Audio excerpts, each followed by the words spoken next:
and smile at me. I couldn't ask for more. Standing ovation, she deserve an encore. Damn, she's beautiful. She make a lion. She brings out the lion in me. She brings out the love in me. And anytime we touch, me want some more. She brings out the lion in me. She brings out the love in me. And every time we make love, me want some more. Once in a lifetime, you find this kind of love, pure and deep. It touches your soul.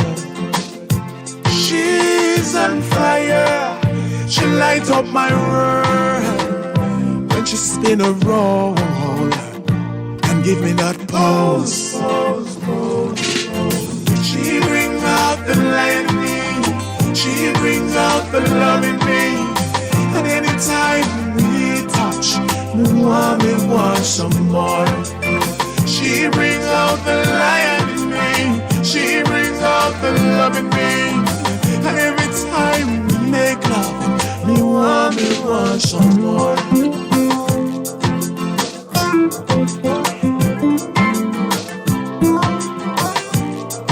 Put up the tune!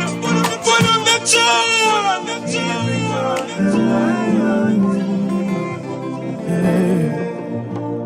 Bring out the lion.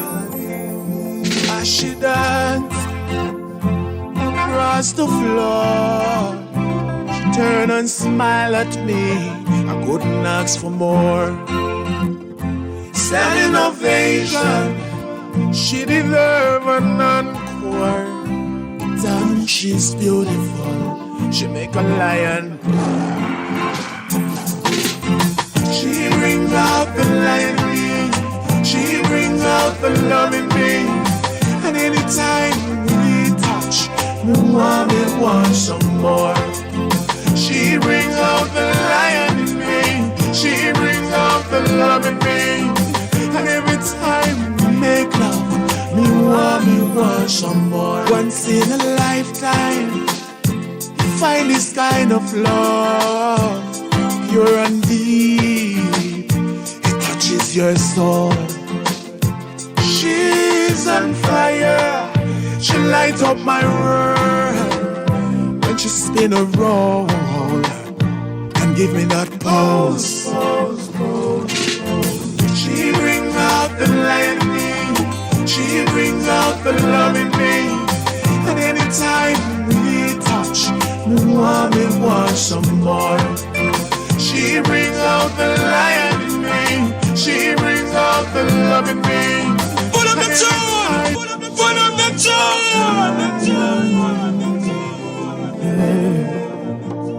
Bring out the lion. As she dance across the floor, she turn and smile at me. I couldn't ask for more. Standing ovation, she deserve an encore. Damn, she's beautiful. She make a lion. She brings out the lion in me. She brings out the love in me. And anytime we touch, me want some more. Hey! She brings out the lion in me. She brings out the love in me. And every time we make love, me want some more. Once in a lifetime, you find this kind of love, pure and deep. It touches your soul. She's on fire. She lights up my world when she spin a roll and give me that pose. She brings out the light in me. She brings out the love in me. And anytime we touch, me want some more. Hey! She brings out The light in me! She brings out the love in me. Woo! And every time we make love, me want some more.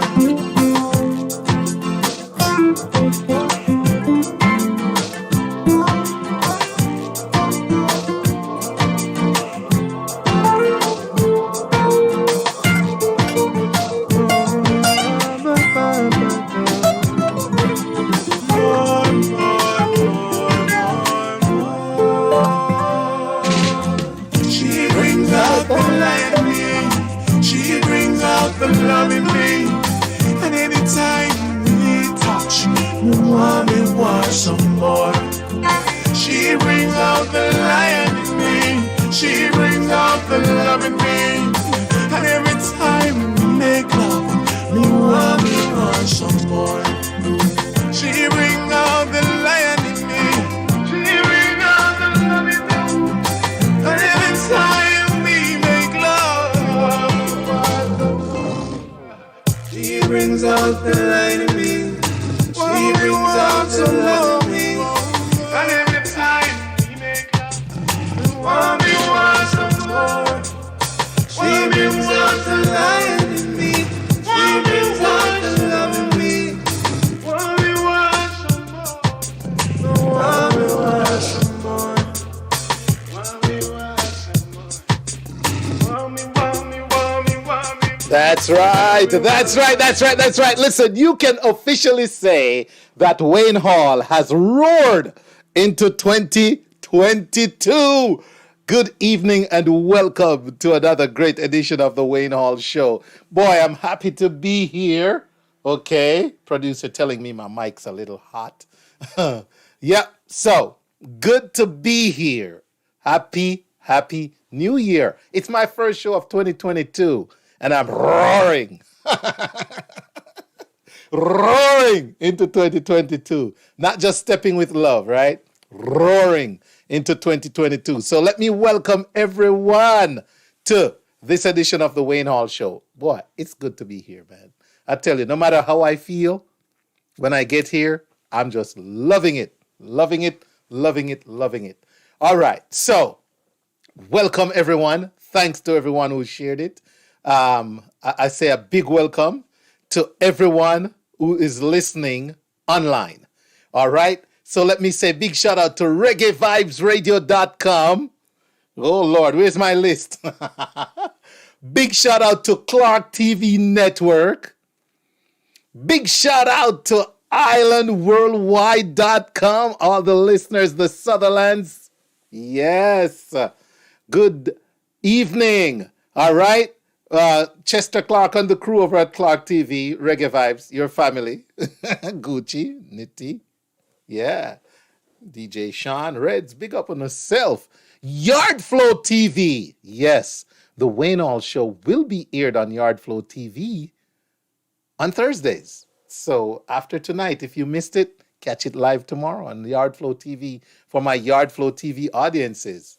All right. I want to say big shout out to listeners on HypeFM, the right FM. If I don't say it's the right FM, they get at me, ladies and gentlemen. So HypeFM, the right FM. Big up to everybody. Thank you for joining us. All right. And I want to welcome audience on youchooseradio.com.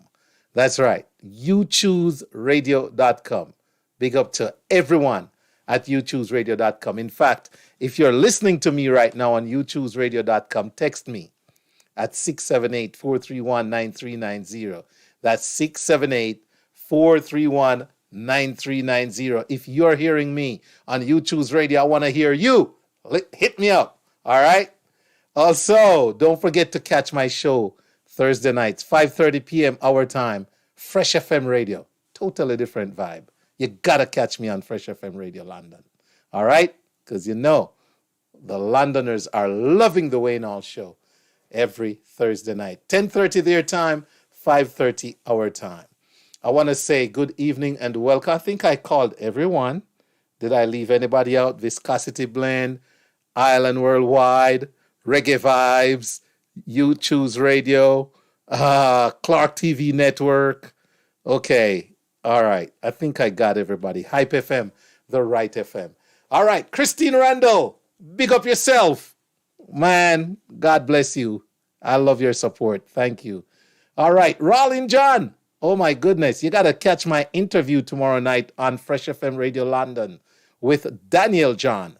All right, great interview, great conversation. 5:30. Download the app so you can stay abreast with what's happening on Fresh FM Radio London.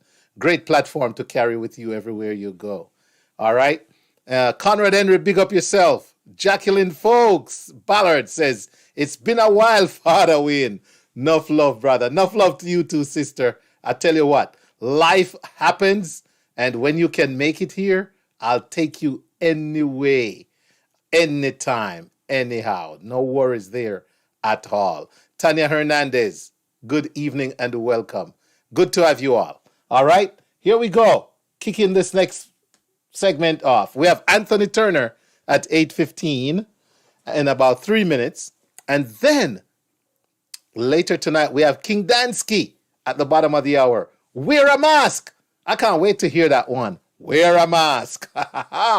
And then, ladies and gentlemen, later we got the Mr. Patterson of the United Independent Congress in Jamaica, a new political party. We're going to have a great conversation tonight about what that party is about, how they plan to govern in Jamaica, etc., etc., etc. All right? Big up on yourself. Here we go. More music.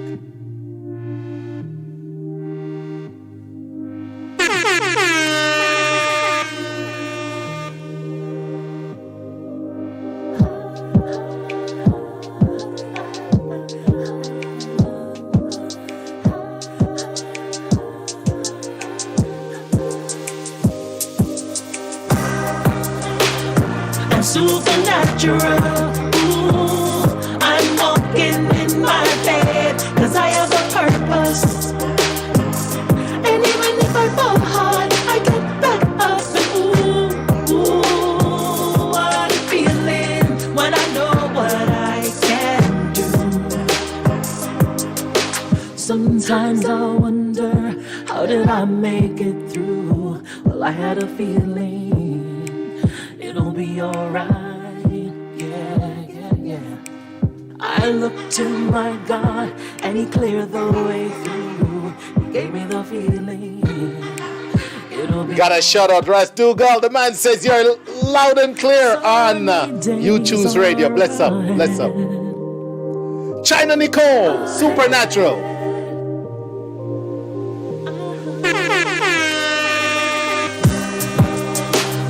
I'm supernatural. Ooh, I'm walking in my bed, 'cause I have a purpose. And even if I fall hard, I get back up and ooh, what a feeling when I know what I can do. If you're ever feeling broken down, torn apart to pieces, it'll be alright. And I can tell you that it won't take too long. Be strong, 'cause it'll be alright. 'Cause better days are ahead, better days ahead, yeah, yeah, ahead.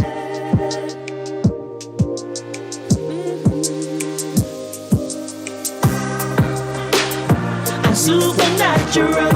Ooh, I'm walking in my bed, 'cause I have a purpose. And even if I fall hard, I get back up and ooh, what a feeling when I know what I can do.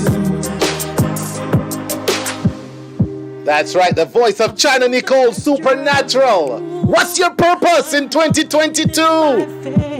I have a purpose. Do you have faith? And even when I fall hard, I get back up and ooh. Let me tell you, I fell hard this holiday, but I'm back up. You know what? Because I believe in the supernatural. China Nicole, tell them, y'all. Supernatural. Talk to them, China Nicole. Yeah. I know what I can do. That's right. Me too.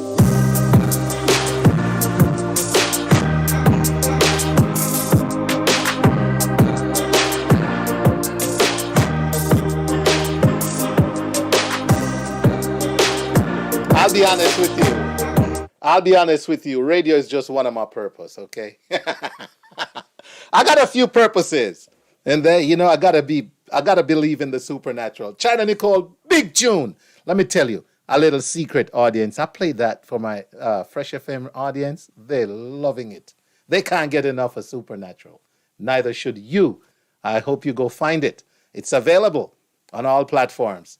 Go support our great artist. Big up yourself, China Nicole. I see you in the chat. All right. Ladies and gentlemen, it's that time on a Wednesday when we bring you the eReport for the first time, ladies and gentlemen, appearing for the first time in 2022 on The Wayne Hall Show. It's none other than the entertainment guru, the man himself out of the NYC, hot on the burner. It's Anthony Turner. Anthony, what's up? Yes, sir. Happy New Year, boy. So like you plug in and charge. I'm fired up, ready to go. This music, man, this China Nicole Supernatural song just took me to another level. Sorry, I'm dragging you with me now. Come on, let's go. Wow. Yeah, man. Well, Happy New Year again. And boy, what a year we had in 2021. Lots of things happened in 2021. And we're just hoping that 2022 will be a very positive and a very productive year for all of us, and especially for our reggae fraternity. I mean, this COVID thing has really played havoc with so much industries, the entertainment industry, not just here in the US, but I know a lot of people are hurting in Jamaica because no party can keep artists not touring. I tell you. It's sad. It's sad, and we can do all we want virtually, and it's all good. But boy, I miss a good live concert, man. I miss a good live show, boy. I tell you. Yeah. So you're right. It's a crazy time, Anthony. Crazy time. Yeah. Well, I'm gonna start 2022 on a kind of sad note, but I think it's important because we lost so many very important members of the Jamaica music and entertainment fraternity. And, we have to acknowledge some of those who have gone before. And we just wanted to take a few minutes to recognize and to acknowledge those who, went to be with their ancestors. And if time permits, then I'll, talk a little bit about some of the big stories that made headlines in 2021. But in February, two-time Grammy-winning dancehall artist Shabba Ranks, he actually mourned the death of his mother, Mama Christie. And Mama Christie was a hard-working woman, and she actually had 7 children, and she died 81 years old when she passed away. So we want to say condolences to Shabba Ranks and his entire family. March 2nd, 2021, the music world woke up to the sad news that legendary reggae singer and original member of the iconic Wailers band, we're talking about Bunny Wailer, had passed away, and Bunny died at the Medical Associate Hospital in Kingston. And Bunny was just 73 years old, and he had been in and out of hospital since the second stroke that he had in July 2020. And Bunny, of course, was a founding member of the Wailers, which included Bob Marley and Peter Tosh. April 7, more sad news in the reggae fraternity. Legendary DJ Trinity passed away, and Trinity, who had diabetes. Wow. Yeah, man, Trinity, DJ Trinity. And a lot of those DJs from back in the 70s, and Trinity was one of those DJs. A lot of them took their names from some of those movies, movies that we used to watch. Those country and western movies. Yeah, I remember. Trinity was one of them. Yeah. And he had been hospitalized for close to 2 weeks at the National Chest Hospital in St. Andrew. And when you think about Trinity, he came to prominence in the mid-1970s with his big hit song, Judgment Time.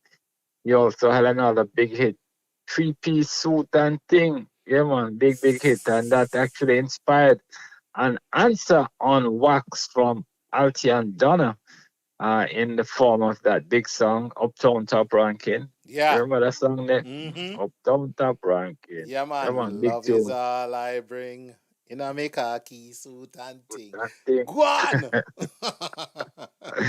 Yeah, man. May 11th, yes, that marked the 40-year anniversary since the Honorable Robert Nesta Marley, Bob Marley, OM, he passed away in Miami.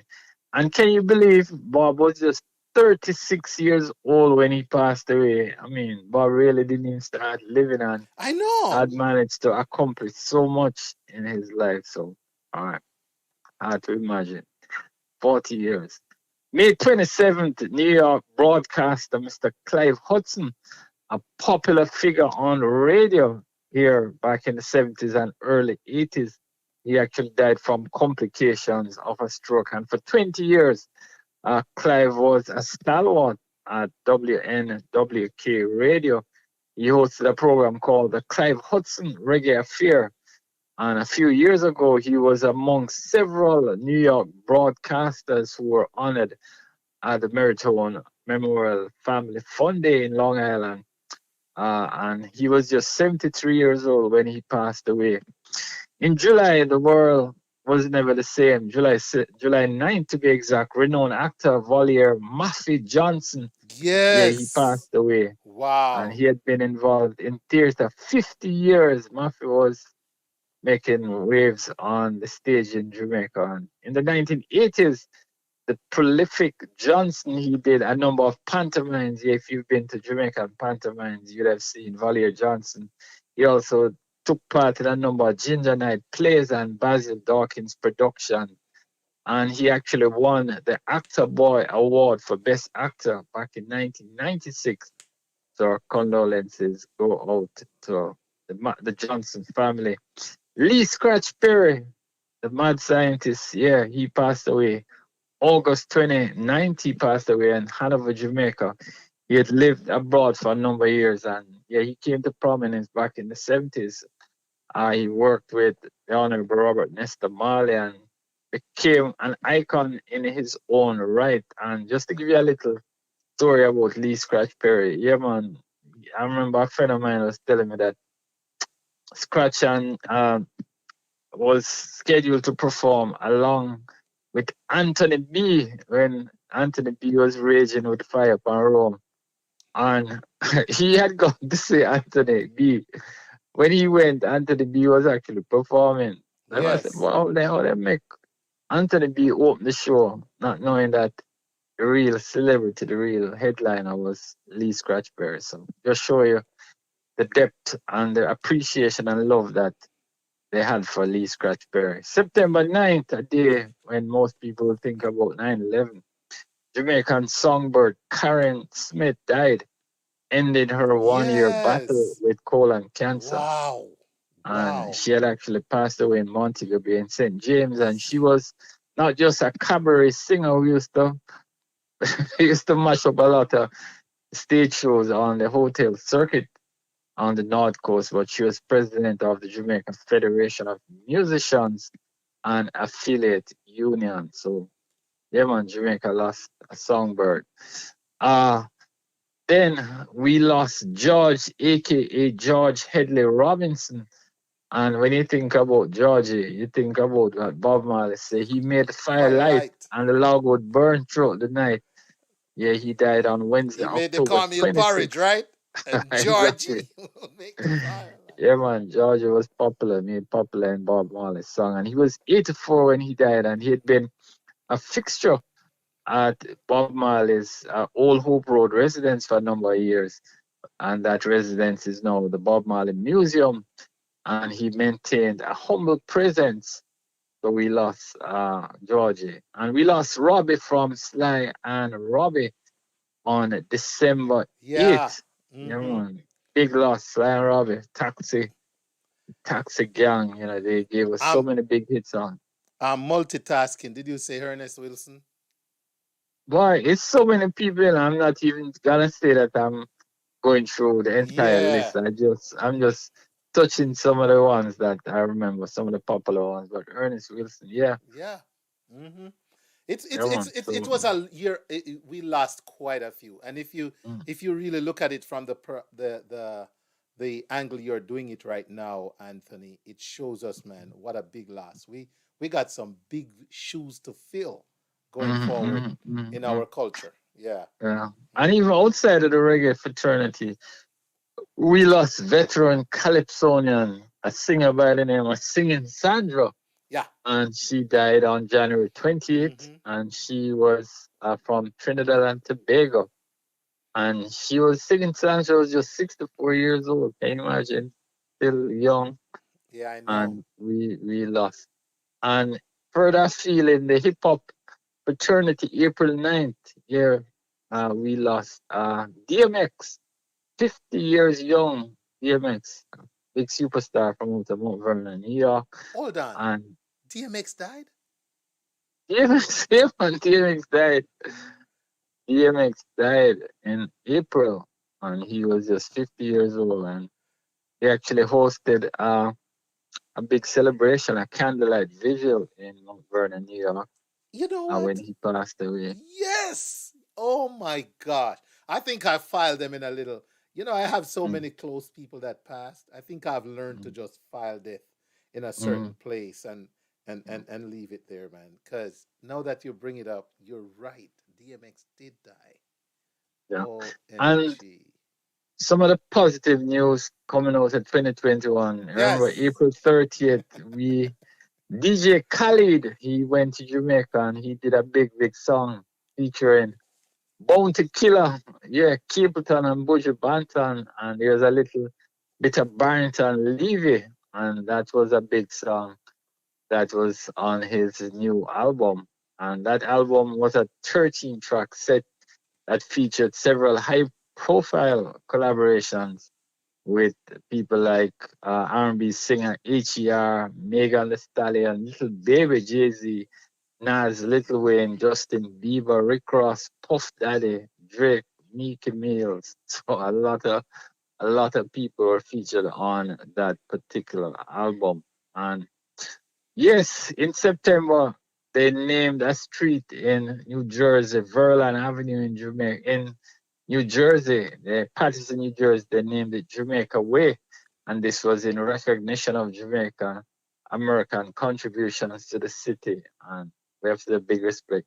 We've contributed so much to the legacy and the achievements here in America. And just wanted to also, we mention that we were taken on a little ride by Ramesh. I don't know, people are wondering, did Ramesh play the dancehall universe? Remember, there was a story that Ramesh and Sensei had separated and he had moved on, or she had moved on with a new management. Well, turns out that yes, she got new management, but Ramesh still is playing a part It's in not her Drake. career. I'll Yeah, be the man. devil's And advocate. okay. And Got to Be Tough, a big album. Tootsie Bird won the Reggae Grammy in 2021. And on July 22nd, for the fourth time in the 55-year history, a woman was declared the winner of the festival song competition. We're talking about dancehall artist Stacey. So, big thing. And I just mentioned one other thing. I know we're kind of short for time. Two other things. Hip hop star Cardi B celebrated her birthday with a dancehall themed Yes. birthday Mm-hmm. party. And this was Yes. in Los Angeles. And Ding Dong was there, Cranium, Mr. Vegas, Sincere. Big event. And this is 2021 was the year when a couple of major dancehall females came out. You had Jada Kingdom, who came out and said she loved women, and that was a big thing. Yes. And it Mm-hmm. was, yeah, man, big thing. It's always big when Ishana, somebody comes out, man. exactly. And Ishana, she landed a collaboration with Grammy winning artist Ed Sheeran. So, yeah, man, enough things happened in 2021. So, I know we are kind of short for time, but I'll probably mention a few more things next week when we chat. All right. Anthony Turner, always, you're hot on the burner. I appreciate it, man. This has been a great look back at 2021. Wow, those losses, but also some great things. Wonderful balance. All right. Anthony, hey, Anthony, Yeah. happy New Year. Mm. I wish you all the best for 2022. Can I ask you one quick question before you go? Yeah. Yeah. We have a third party in Jamaica. It's called the UIC, the United Independent Congress.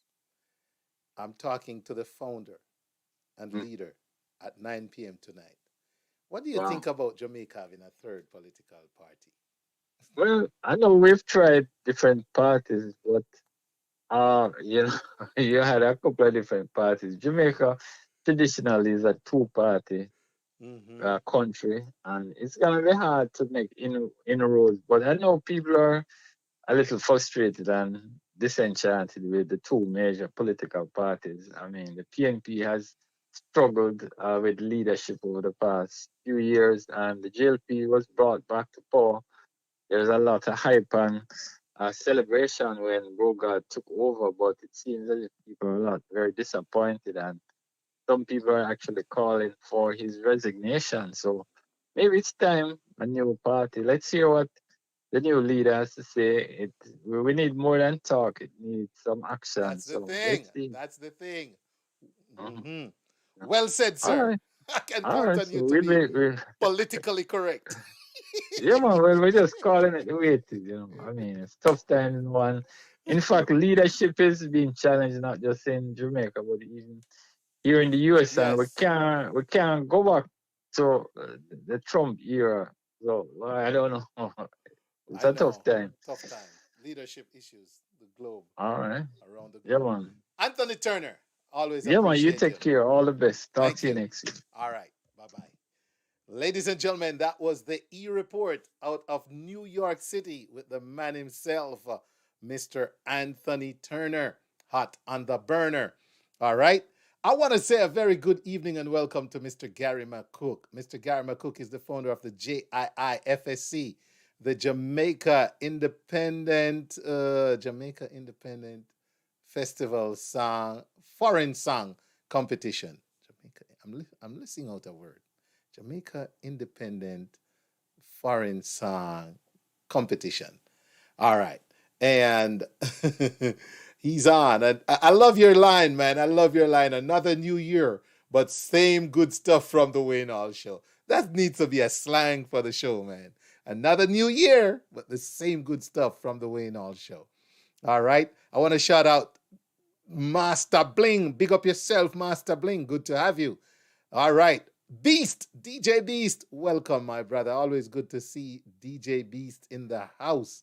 All right. Was a pleasure having China Nicole as well. Jacqueline Folks, Conrad Henry, VJ Smiles, bless up, says that's sounding good on You Choose Radio.com. That's awesome. And of course, Christine Rendell. Always a pleasure to see Christine on the platform. Guess what we have for you coming up? King Danskie. And he's got a brand new single out. And this brand new single, ladies and gentlemen, is called Wear Your Mask. I can't wait to get into that. I cannot wait to get into that right after this. I'm Dead, Now What?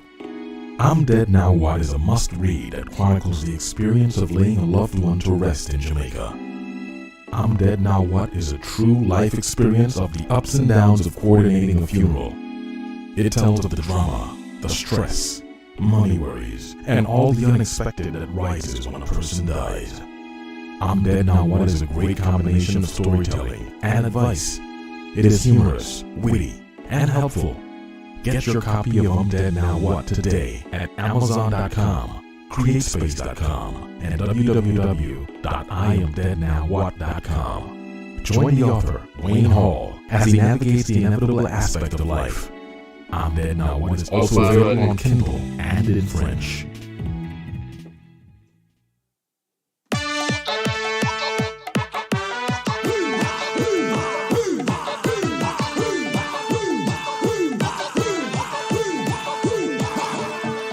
If you don't have a rap, put up anything you want. If you don't have a rap, put up anything you want. So if you don't have a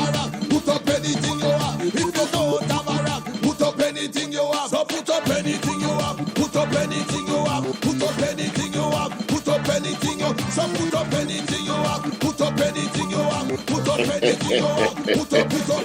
Go have a rap. Go have a flag. Just put your hand in the air and get a bad. Hey! It's summer rain. Woo! It's carnival. It's somebody and friends. 'Cause when the place start to mash up on the street, it's madness everywhere. When the place start to mash up on the way, start to walk up, everybody bring your hand them in the air.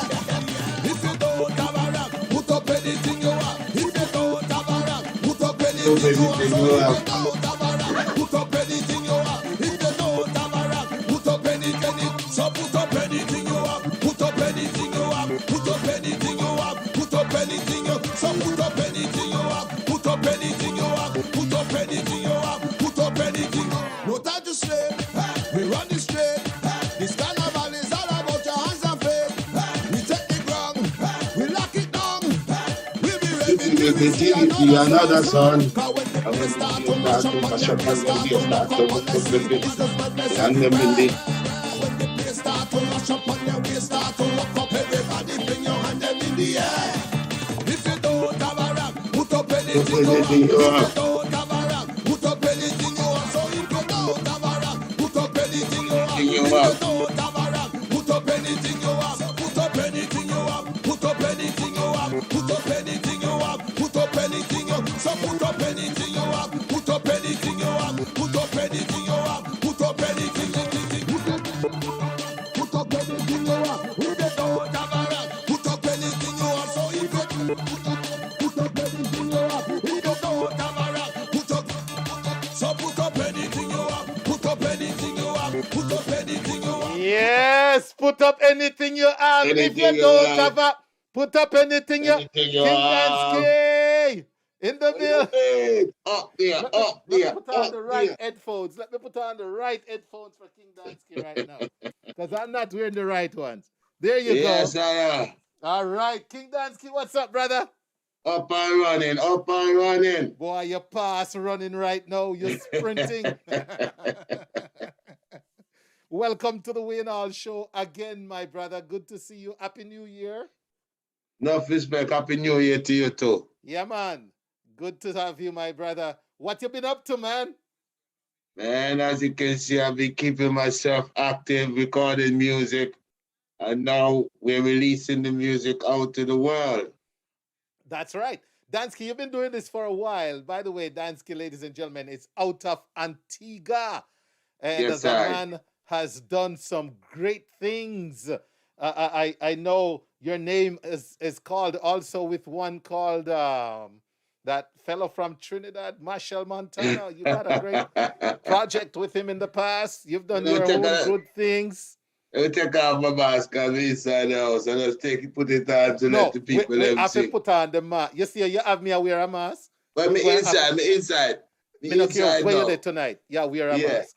So I'm inside. I'm inside, and you know it's me alone. So Hey. you know, yeah. But Let me put it aside so that people can hear my voice clearly. hey, you're hearing me clearly though, right? Yes, definitely, Good. definitely. Good. So guess what?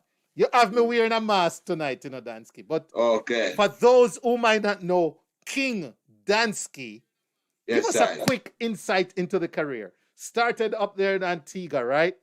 Yes, definitely. King of Antigua Barbuda Soca Monarch 2003. All right. Road March 2002. King for Atlanta 2019. You know, so I've been like kicking it for the Caribbean, kicking it for Antigua Barbuda, soca, reggae, a little bit of love music, hip hop, you know what I mean, pop, you know, Yes. different genres along the way, you know. Yes, indeed. All right. So there you have it, ladies and gentlemen. King Danskie to the world. The man's Yes, been doing I. his thing. He's been a monarch many times over and even won it here in the ATL. Now, Yes, sir. ladies and gentlemen, you heard the song I used to introduce him, Anything You Have. Let me tell you something. For me, that was one of the hottest songs. That was when? 2 years ago, Dansky? Yeah, that 19. Yeah, because that's Yeah. the song I honestly think propelled the one that said, "Take up what, pick up something Yes, on you, whatever." you're right. You're right. You're Yes, so right. Run with it. yes, yes. Yes, Run with it. Mr. Killer from Grenada. Right, right. Yes, yes, Yeah, yes. man. But anyhow, good to have you, and I see Enough you still respect. doing things. You're Well, surviving. I'm gonna keep on doing it and make sure people like you get the music so you could give it out firsthand. You know. Appreciate love it. So talk to us in a Dansky about wear your mask, cause you have me wearing a mask right now. Well, it's a mandate, you know. It's a what? It's a mandate. It passed. It passed. It's a mandate that Okay. when you go inside a enclosed place, you must wear a mask, you know. And you know, remember they told us, it's like I've been watching the news Yeah. every morning, every night, see what's going on. What's that? What are they telling us? You know, because then, hey, you know, the media is where you get the most information from. It Right. could be misleading. It could be leading. You have to take the positive out of what they're giving you and analyze it for yourself, and research and make sure you're comfortable with whatever is being put on the media. So they told us that this is what they told us, that it came from China and Wuhan, China, and it's like a man ate a bat, and everybody in the world has to take a vaccine right now. Oh my God! Because one man ate a bat. One man eat a bat. I like that. I think after he ate the bat, he must have poop. So, Oh my God! Oh my goodness! And everybody had to wear a mask, take a vaccine, even have to get maybe even 1 or 2 boosters. Oh my word! I have a question. Suppose 10 people they eat 10 bat. How this thing would happen? Just 10 times faster. So Dansky, so basically, you sit back, you're watching what's going on, Yes. and you come up with this Yes. great lyrics for this song. Definitely, All right. because it's a mandate. Every day passed by, it's being instilled and being pushed worldwide. And I was looking on the news and see a place in the Middle East have a McDonald's, and on the door of the McDonald's you have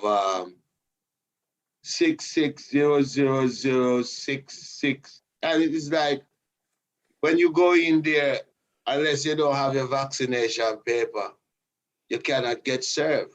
Unless you don't have that card saying you're fully vaccinated, they're not selling you. You know what I mean? And this is something where we have been taught a lot from since youth, reading the Bible, going to church. Yeah.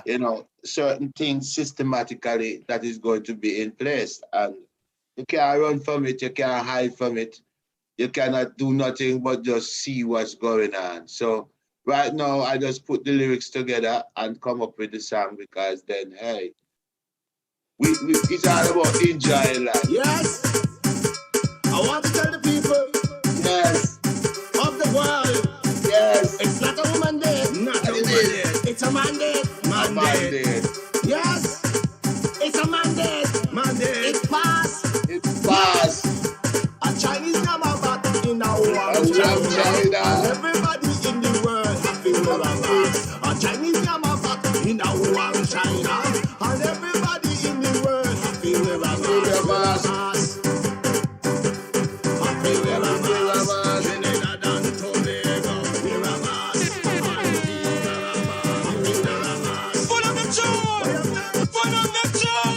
Yes, I want to tell the people of the world, it's not a woman day. Not a woman. Not a woman day. The mandate. Yes, it's a mandate. It passed. Here we go now. Mandate. A Wear mask. In a Wuhan, China, and everybody in the world happy wear a mask. A Chinese yam a back in a Wuhan, China, and everybody in the world happy wear a mask. Wear a mask. Happy wear a mask. Trinidad and Tobago, wear a mask. Antigua and Barbuda, wear a mask. What you mean? A Chinese must have party in a Wuhan, China, and everybody in the world happy vaccine. Chinese must have party in a Wuhan, China, and everybody in the world happy vaccine. Vaccine. And let us people happy Happy vaccine. Cheaty people vaccine. What you mean? Everybody vaccine. Teachers happy vaccine. Doctors happy vaccine. Yes, frontline people happy vaccine.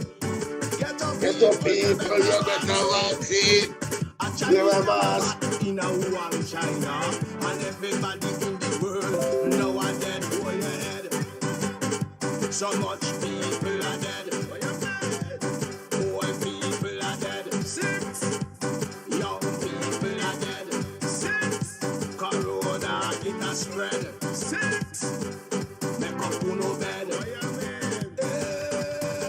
A Chinese number back in a Wuhan, China, and everybody in the world happy wear a mask. A Chinese number back in a Wuhan, China. Everybody in the world happy wear a mask. Wear a mask. Happy wear a mask. Benjamin and a friend, yeah. Wear a mask. They come in and a shop, yeah. Happy wear a mask. Full of the joy. Chinese must have party in a In a Wuhan, China. Yes. I want to tell the people of the world, it's not a woman day. Not a woman day. It's a mandate. Mandate. Yes. It's a mandate. It's passed. Yes. A Chinese number back in a Wuhan, China, and everybody in the world happy wear a mask. A Chinese number back in a Wuhan, China, and everybody in the world happy wear a mask. Wear a Wear a mask. mask. Happy wear a mask. Trinidad and Tobago, wear a Wear a mask. Antigua and Barbuda, wear a mask. What you mean? A Chinese must have party in a Wuhan, China, and everybody in the world happy vaccine. A Chinese must have party in a Wuhan, China, and everybody in the world happy vaccine. Vaccine. And let us people Happy vaccine.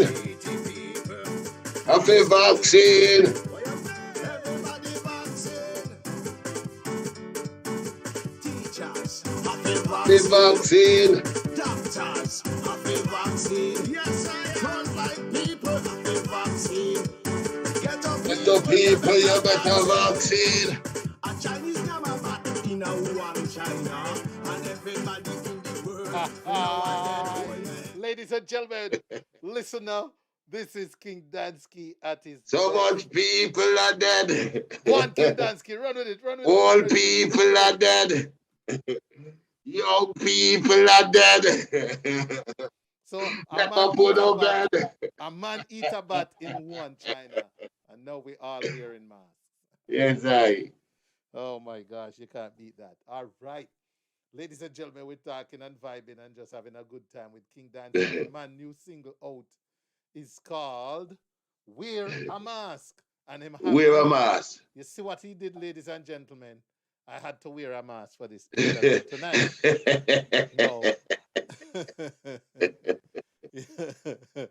You know, because this COVID is no joke. And Well, so the trust man me. says, Oh, I'm hearing that they have a new strain. What do you call it? Omicron. hold on, man. Omicron is just one. Remember, So you how had the much Delta, then the Omicron. Yeah. Then we're learning now about the flu Rona. Florona. Yes, that's when you have the flu and a touch of corona. What? Flu Rona. Florona. Yes. Oh. And then you have the Deltacron, which is Delta- a combination of the Omicron and the And Delta. the Delta. variant. Yes. Deltacron. So if you follow this thing, you write a song every day, Danskie. So you have Delta Clan, Flurona and Flurona, Omicron. Amacron, Yes. and But the oh my God. important thing, Danskie, Mhm. wear a mask. Where?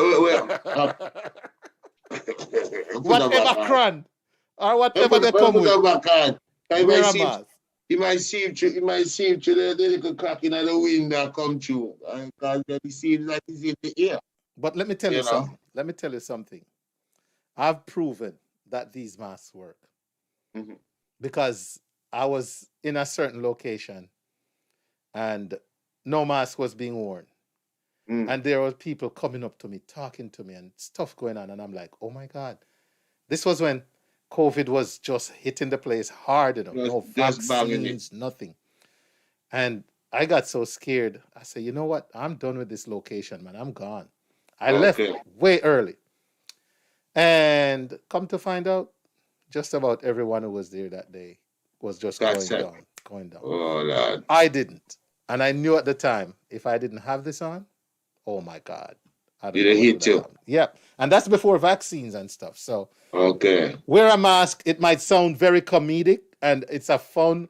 And, you know, a man eat a bath in Wuhan, China. Now we wear a Yeah. mask. But it's serious stuff. So It's I very, love very the serious. commentary, brethren. Yes, I do. I love the Well, commentary. you see, the people that's listening, I hope they get the message and not take it for granted. You know, life is so short. Every time you realize that you're living, you better laugh because laughing is a therapy. Yeah. It makes the muscles in your face make you look younger. All right.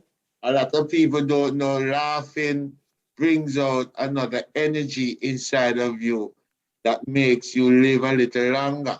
All right. There you go. People that you see that do not laugh and do not smile, they intend to have a fixed structure of face and you have to say reflection. Mm-hmm. When you see them, you know that they're not happy. When you see them, you know that definitely that kind of person I don't want to be with. So always smile a lot. Always take a time out to have a little laugh and enjoy your life. Eh? That's right. Now, Danskie, tell us how we can find you, man. Well, you can go on Facebook. That's King Danskie. That's KingDanskie. Or Sean Danskie Ryan, SHAWNDANSKIE RYAN. And you know, Instagram, King Danskie. I mostly go by King Danskie. That's KingDanskie. You could look me up on YouTube. You know, just type in my name and make sure you put the E at the end of the Danskie. Do not leave the E off because then a lot of people has the same name. You might type in Danskie and you see a white man pop up on the screen. Yes. So make sure you get it right. KingDanskie.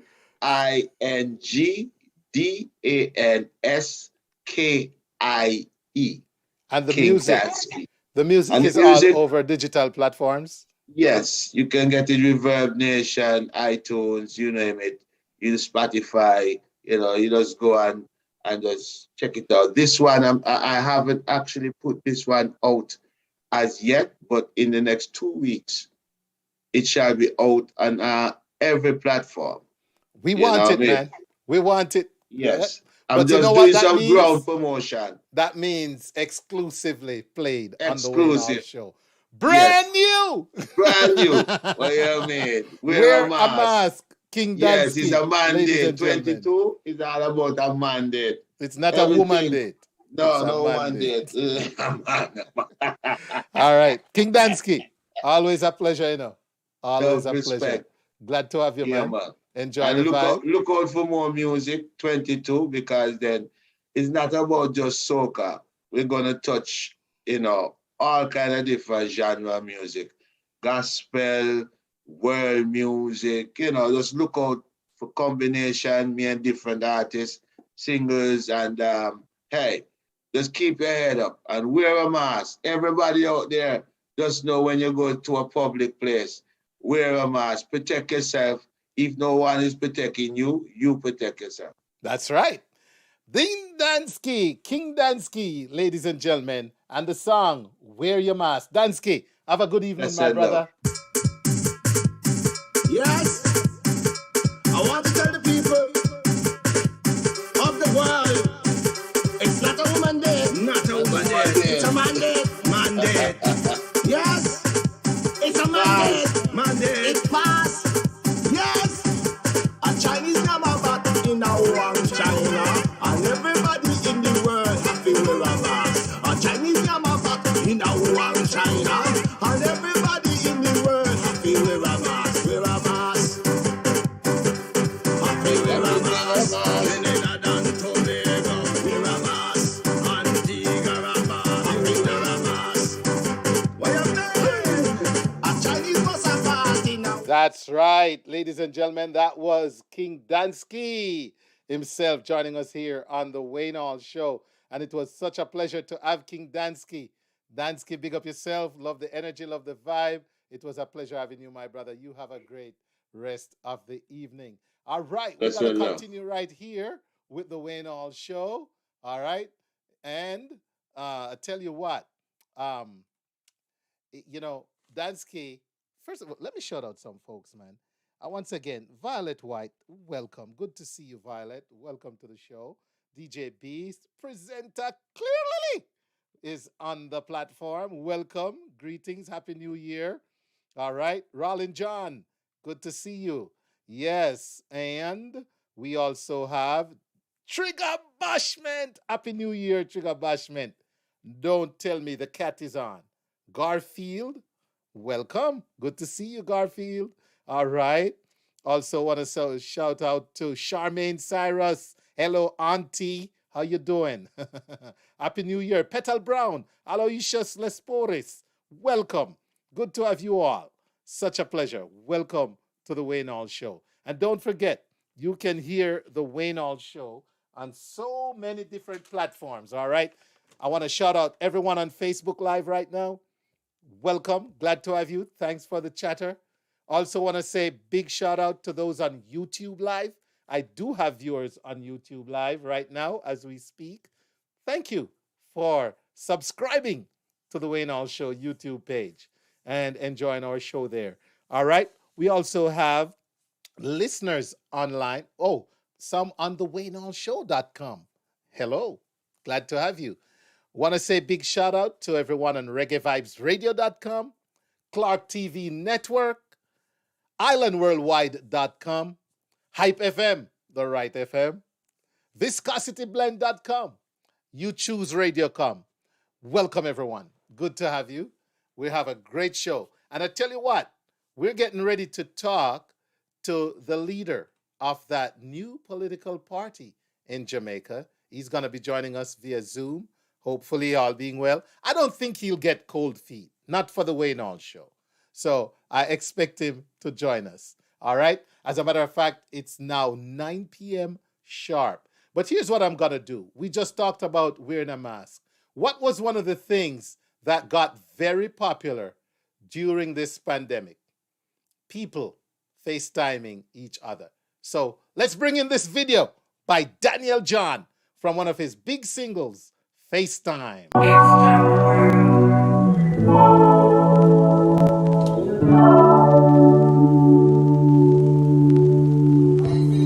I got work in the morning, but you know I'm waiting on your call. 3 a.m. and you just getting old. 3 in the morning, find another job. Left the cups on the table. Do the same drink you poured in. You were bringing all the oils in. Had me feeling all anointed. She waiting on you. Guess I can't put the blame on you. Said you won't do it, what you gotta do. Is it me on this type of lifestyle? Book a crazy, baby, you ain't gotta choose. Think about it, babe, what you gotta lose. I just hope that we're coming over soon. Got me out through the late night. Music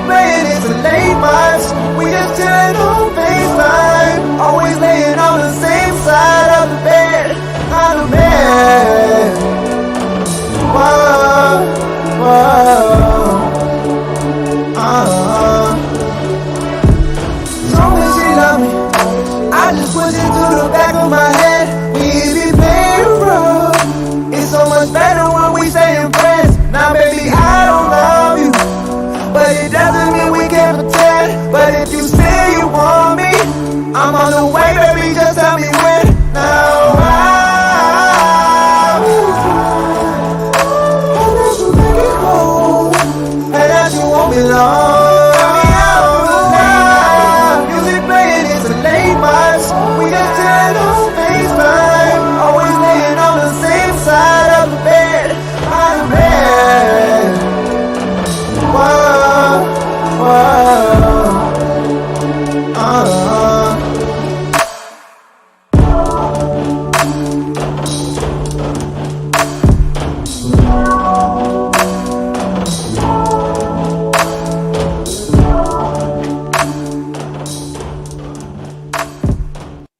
All right, the sound of FaceTime, Daniel John. I'm Dead, Now What? I'm Dead, Now What is a must-read that chronicles the experience of laying a loved one to rest in Jamaica. I'm Dead, Now What is a true life experience of the ups and downs of coordinating a funeral. It tells of the drama, the stress, money worries, and all the unexpected that rises when a person dies. I'm Dead, Now What is a great combination of storytelling and advice. It is humorous, witty, and helpful. Get your copy of I'm Dead, Now What today at Amazon.com, CreateSpace.com, and www.IamDeadNowWhat.com. Join the author, Wayne Hall, as he navigates the inevitable aspect of life. I'm Dead, Now What is also available on Kindle and in French. That's right, ladies and gentlemen. Thank you so much to everyone tuned in to the Wayne Hall Show this evening. Again, great vibe, great energy with King Danskie, setting the stage for, a much more, what would you call it, sobering conversation coming up. Because, ladies and gentlemen, I have standing by Mr. Joseph Patterson of the UIC, a new political party in Jamaica. And I'm curious to hear, I know my audience here in the diaspora, all of Atlanta and the rest of those who listen to me all over the world want to hear about the UIC, United Independence Congress in Jamaica, and why they think they can govern and that they should be the choice. Now, I want to preface this conversation, ladies and gentlemen, by saying to you, it's not a debate. I'm not here to try to tell Mr. Patterson if he's right or wrong. I'm not here to counter him and to try to make an argument. I am here to hear and learn what it is about the UIC, what they're bringing. As one listener just wrote, definitely we would like to hear more. And so, ladies and gentlemen, having said that, and without further ado, it's my pleasure to jump over to Zoomland and say a very good evening and welcome to Mr.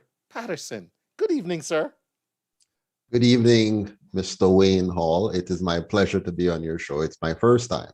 So I'm looking forward to having a conversation with you and with your listeners as well.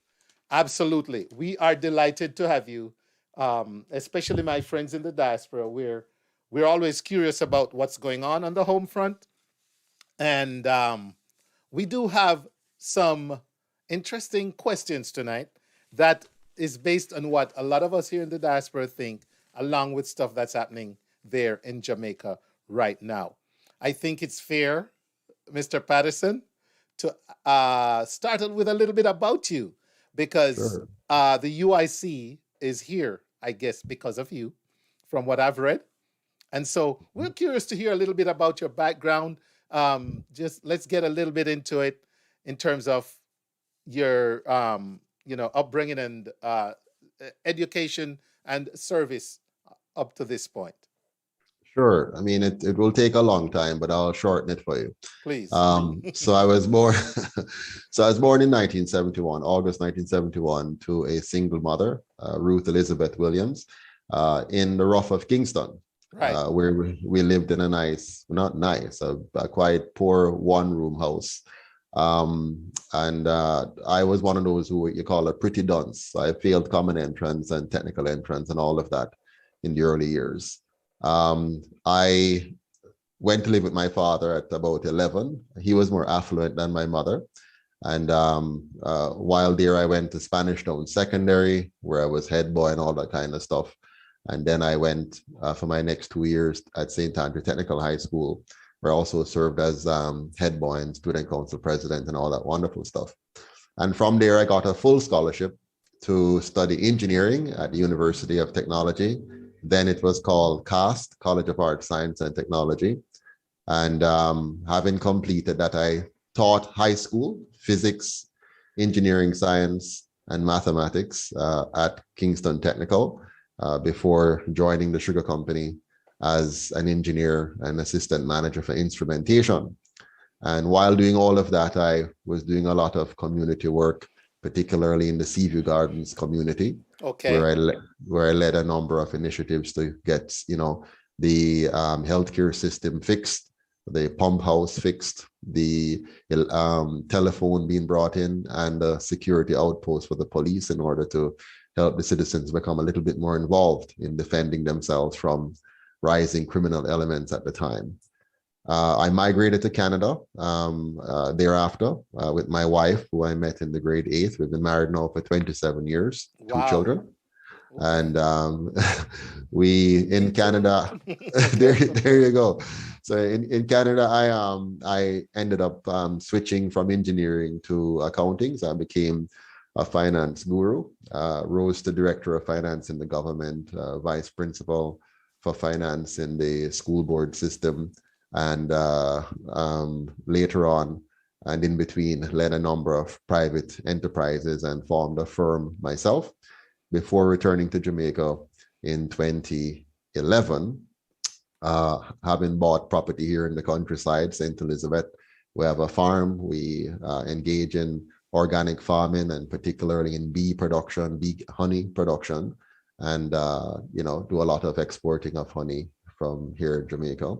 And I think it's in late 2012, I conceived of the UIC, and I've been working on it ever since then, battling with the Electoral Commission of Jamaica, who was not very kind towards seeing another party emerging, because they changed the rules and all of that to make it difficult for third parties to exist. Right. So when they changed those rules, it wiped out all the other third parties that existed, all the other parties. So we managed to overcome the rules, battled with them for 10 months. And then in December 7th of 2019, we became official. Wow. Wow. Yes. Ladies and gentlemen, there we go.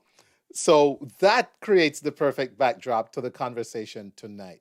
You have international experience. You've worked in finance, and you've worked at the community level, at the micro level in a community, working in different aspects of community life, including education, from what you just mentioned, health, and security and safety. Yeah. Great, because those are big on the list of concerns and curiosity, I will describe it, for those of us tuning in tonight and wanting to hear. So, Mr. Patterson, no relation to Mr. PJ Patterson, correct?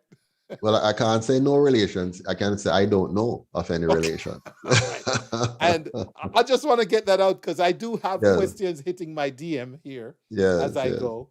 And I just want to clear up for the audience as we go. Good to know. All right. So you, the arrival at the concept of the United Independence Congress, the very name, how did you arrive at that? Why that name? And what's the great motivation to do question. This, to tackle for 10 months? You battled the situation as it is. Yes, the ECJ. Or as it were. Yeah. So where did this motivation come from? Well, as a child, when I was very young, my mother was a strong activist in one of the two parties. Just imagine a poor single mother who gave every ounce of her extra time to a political party fighting for the values she believed in, fighting for the vision she believed in. And there I was with her last child, and I was with her at everything, all of the meetings and the strategies and seeing everything as a child growing up with her. And when I got to 18 and it was time for me to vote, she says, yes, so they're going to vote for my party now. And I said, no, mommy, I'm not going to vote for your party now. She said, why, you mad? She said, you can't live in my house and not vote for the party. Yeah? I said, no, mommy, I can't do that. She said, you going to vote for the other one? I said, no, I can't do that either. She said, what's going on? I said, Mom, from what I see, these two parties serve the purpose of dividing our people, tribalizing us, and having us fighting each other as opposed to fighting against the real issues that are preventing us from being who we want to be. And so at that point, I opted out of the system and became an activist for equal rights and justice, for good governance, and for freedom for all. So that has been my fight as a young man, not fighting for either party, but fighting for Jamaica, for our interest. And so even though I was not involved in the political process anymore, because with my mother, I was focused now on understanding the political process, what is going on in Jamaica. Because of my travels now, I get to see different countries. I went to Ghana and spent time there. Ghana is 30 million people. And I tell everybody, Ghana is a big Jamaica. So they have the very same systems that we have. They got it from the British. The British, when they left any country, they always do something very important. They always leave the country divided. They never left a nation united. So I found that in all of the former colonies.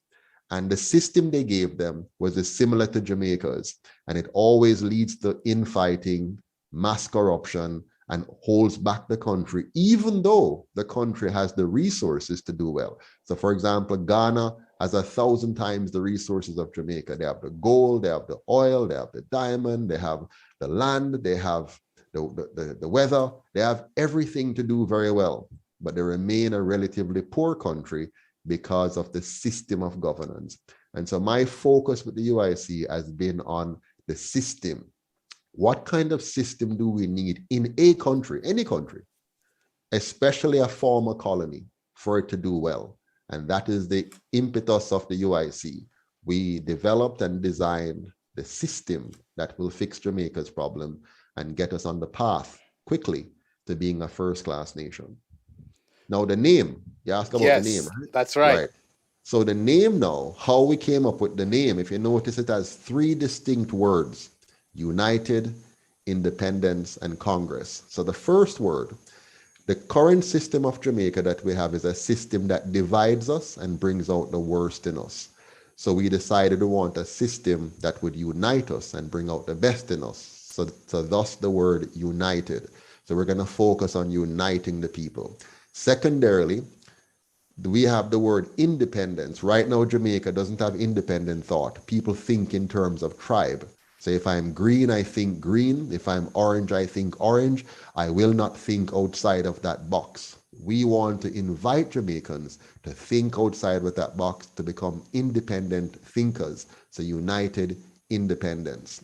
And then the final word now, Congress.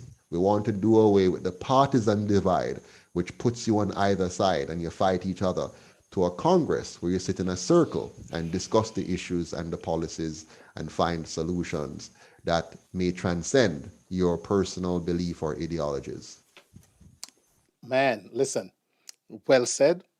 And the feedback so far has been great. Great points, says Nadine Ellis. Big up Nadine Ellis. I'm a member of the UIC, says presenter clearly. I'm loving this reasoning. I'm glad I got to join. Well, so am I, because, historically, you're against great odds that you mentioned earlier. The PNP and the JLP are like DNA to Jamaicans up until now. It's like part of our DNA. You're either the JLP or the PNP or no P. But here comes the UIC. Now, how do you plan to attract the attention of voters who all their lives have either voted JLP or PNP, or just flat out don't believe in the political system because they've gotten to the point where they feel like none helps. Yeah, I mean, a big part of it is actually the the two parties. They have helped us a lot. They have provided Jamaican people 77 years of history, and all we have to do as a UIC is to expose them for that, expose to the Jamaican people what does 77 years of the two parties look like. So starting with 1944, when the first election was had, where the JLP won that first election and they won the second election, the PNP won the third and the fourth, and so on. Altogether, I think the PNP has now won about 38 of the occupied 38 years of the 78 that we're getting into now, and the JLP would have occupied about 40 of those years. So they're almost equal. So they've almost had equal terms in running the country. And what have they done with that? Well, if you compare Jamaica to a similar colony that was given independence by Britain. So Jamaica was given independence in 1962 and Singapore in 1965. Both countries began that period of their history with a GDP per capita of 550 US dollars per person. That means the economic output was 550 per person for both countries. Now, Singapore is smaller than Jamaica, have far less resources than Jamaica in terms of physical, like land and bauxite and sugar and all that kind of stuff. But somehow Singapore was able to, in 25 years, move their GDP from 550 per capita to well over 45,000 US dollars per capita, while Jamaica was only able to move its GDP from 550 to 5,000, between 5,000 and 7,000. Why? Why was that? Well, Singapore did not follow the colonial model strictly. They deviated a lot from that model and they focused on some key things. Number one, they decided to focus on a system that eliminates corruption in politics as the number one agenda. Number two, they made sure that the environment was safe for people to invest and live and enjoy their lives in Singapore. Number three, they made sure that the space in which the people live was clean and beautiful and empowering. When you go into that space, you feel motivated. And four, they made sure that there was solid public order in the country. So no corruption, safe, clean, and orderly. The fifth thing that Singapore did, which is critical, was to invest in human capital. They realized that their greatest asset were their people. And so they invested in an education system that made Singapore a super country when it comes on to intellect, the intellect of their people. Jamaica, on the other hand, did the exact opposite. We allowed the British model of partisan politics, which the British gave us, to devolve us into a very corrupt environment. So for example, in 1962, when we got massive loans to build schools, we built half as many schools for twice as much money and thief the difference. And so that undermined our education product and our human capital. So we became very corrupt. We also did not create a safe environment. So we did not invest in having a police service. We focused on having a police force that brutalized people and was used as a part of the political machinery. We did not create a clean environment, so we depraved the mind of our people by not having a government that demonstrate that we care about the environment, care about the space in which we live, care about the space in which we work and operate. And we failed to build an orderly society so that the Jamaican people understood how to be efficient and effective in how we go about our daily lives, from the way we interact with government and interact with each other. And finally, we end up with a school product that fails 70% of our students every year. And as a result of that, coupled with brain drain, we end up with a mass of underproductive people. And those who are the best among us, for the most part, are overseas working for other countries. So these are the basis for why we are where we are today and why we need a different kind of leadership now and a different system if we're going to emerge out of this, turn Jamaica around and make it a country that all of us can be proud of and can actually live, earn, and retire in with dignity. Again, ladies and gentlemen, well said by Mr. Patterson, the leader of the UIC, the new political party in Jamaica, outlining why Jamaica is in the current situation it is right now. You know, you've touched on the big C, corruption, and tonight's conversation with me is gonna really run into a lot of C's, rough C's. We have the C of corruption. We have the C that's COVID that I want to hear your take on. We have the C for crime, okay?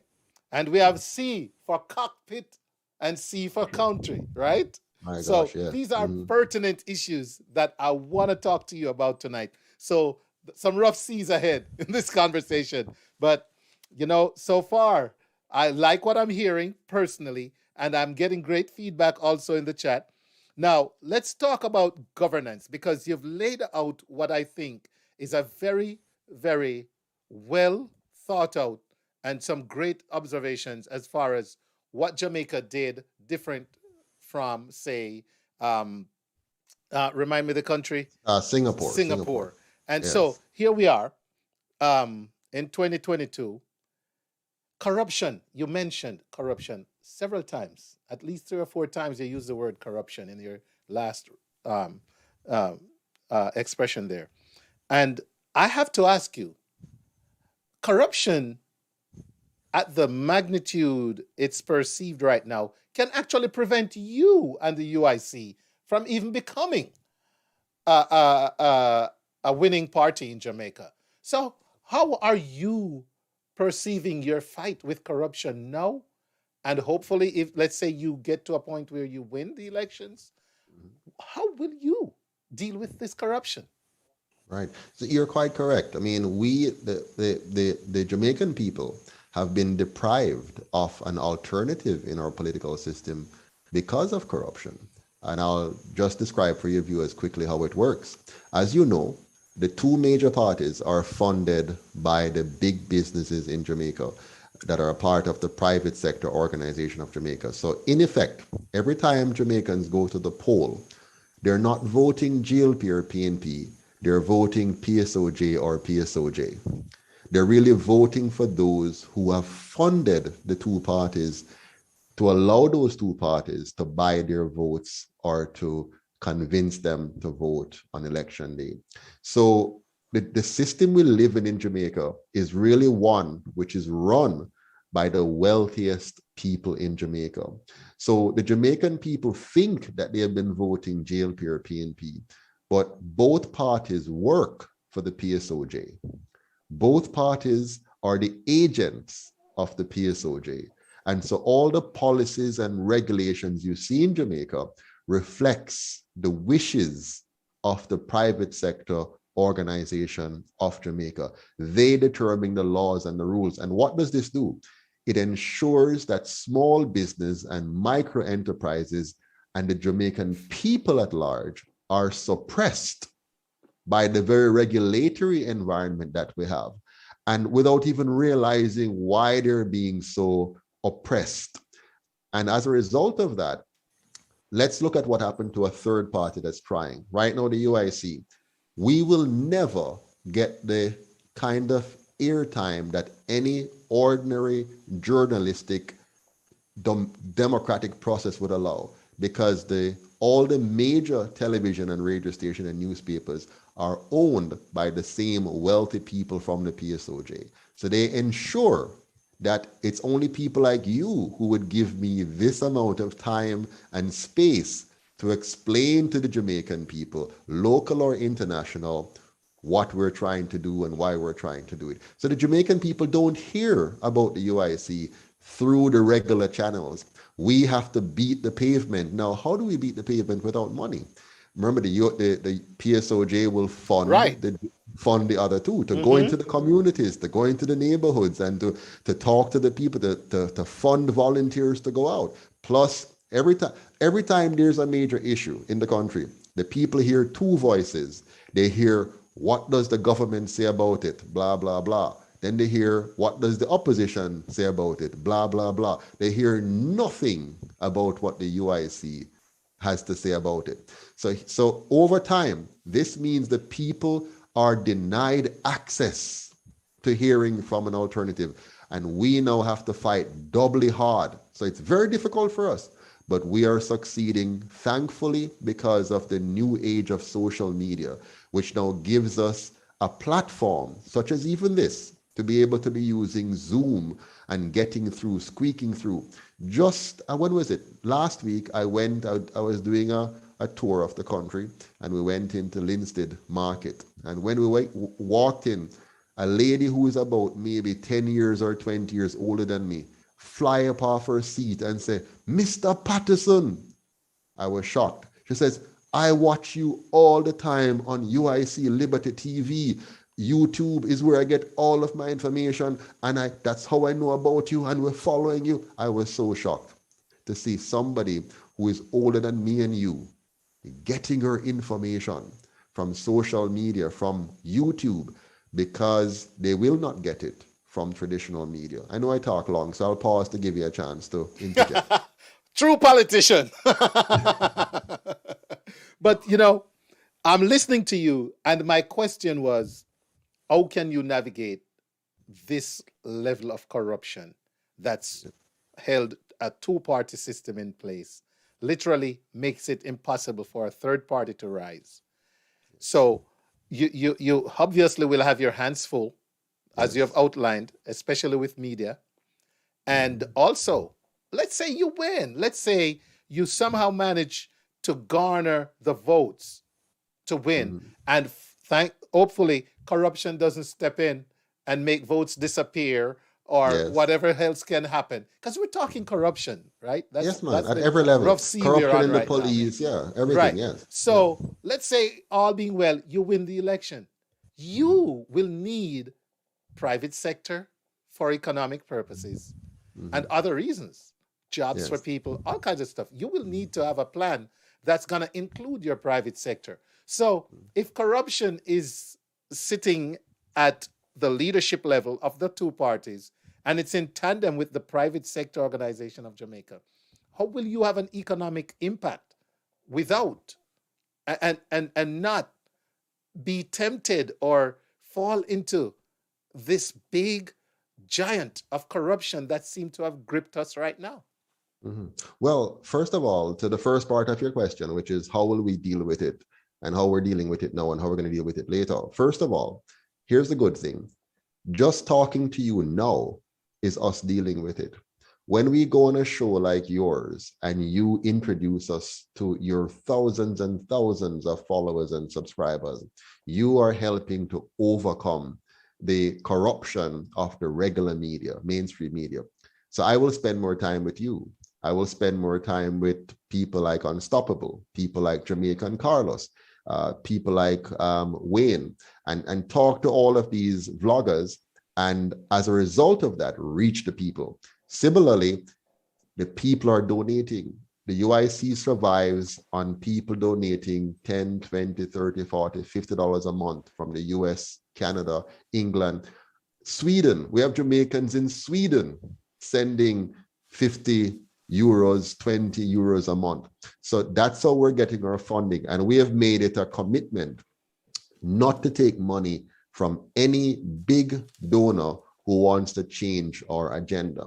Now, if and when, and I shouldn't say if, but when we're elected to the government, how will we deal with the problems you have outlined of corruption in the private sector?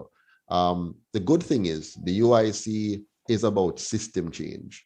So our changing of the system will change the incentives and behaviors of both the people and those who occupy the seat of economic power in terms of the private sector. So the private sector has nothing to fear from the UIC except that now they're going to have to truly earn their keeps and earn their bread. They're not going to get it by having any special control over the government. They're going to get it by producing quality goods and services and sell them at a price that is competitive, because now we're going to have more competition. We're going to have a country where the small man can compete with the big man. We're going to have a country where capital becomes available at the micro enterprise and small business level. We're going to have a country where more and more Jamaicans now have access to government and to the tools they need to survive. So again, I'll pause to allow you to ask some more questions on that. And we appreciate your response to that, because let me tell you, corruption is on the lips of a lot of people I talk to in the diaspora. And Yes. that's, in fact, one of the major concerns, that it is so enshrined in our leadership, so institutionalized, that that's what's holding back progress in fighting crime, Absolutely. economic development, education, Everything. and Everything. health. All right. Everything. So Yeah. you've handled one of the rough seas right now for tonight, which is the corruption. But let's talk about governance. I think Yes. it's only fair right now that you get to outline what you are bringing versus what I'm putting on you, because we're going to get back into some of that. I have some items that my diaspora wanted me to bring up, but governance. How? Yes. What is the UIC bringing? Yes. I don't know anything about you. I'm just going about my business. Yeah. What does the UIC bring? How will The you govern? The UIC is bringing to Jamaica a revolution when it comes on to governance. So I'll give you a name for it. Our name for the new governance is called a non-partisan constitutional republic. So let's deal with the simple parts first. We're going to do away with the Queen and do away with the Governor General, and Jamaica will go to the polls and elect directly a president, which will be head of state and head of government. That's number one. Jamaica will also do something which they're not doing now. They're going to elect 14 senators instead of the corrupt practice of having the leaders of the two parties appointing their friends and companies to be senators. Okay, that's a big corruption change there. Secondarily, we're going to separate the legislature from the executive. What does that mean? Right now, in the current system, the prime minister, who is the leader of the winning party, appoints members of the Senate and members of the House of Representatives to the cabinet, which now commingles the executive and the legislature. So when you should have two separate bodies, one that provides oversight and another which execute policy, and therefore you have proper checks and balances, what you have now is a mixing of the two, which makes it impossible for true oversight on the executive functions when it comes on to implementing policies. So we're going to separate them. How do we do this? We're going to make sure that the ministers of government are, one, subject matter experts, two, not senators or House of Representative members, and three, that the executive, the president, nominates them, the House of Representative vets them publicly to see if they're qualified and competent, and the House votes them in or out of office. What's this going to do is going to make sure that for the first time in the history of Jamaica, our ministers are actually qualified and competent to serve in their capacities, and they're fully separate from the legislature and can be held to account by the legislature. This basic principle of separating the executive branch, the president and the cabinet, from the legislature, the lower house and upper house, Senate and representative, is a massive change in terms of eliminating the corruption that now exists when MPs are also ministers, and these same MPs are subservient to the prime minister. In the current model, the prime minister have extraordinary powers. He appoints the majority of the Senate. So every senator that he appoints is looking to him to get a ministerial portfolio. So they obey him and serve him like a lackey, hoping for a ministerial position which will give them access to money and power and opportunities for corruption. The same thing in the House. The majority of the MPs are hoping and praying that the prime minister will give them a ministerial position, so they too will not do anything to properly critique or analyze or otherwise hold to account the prime minister.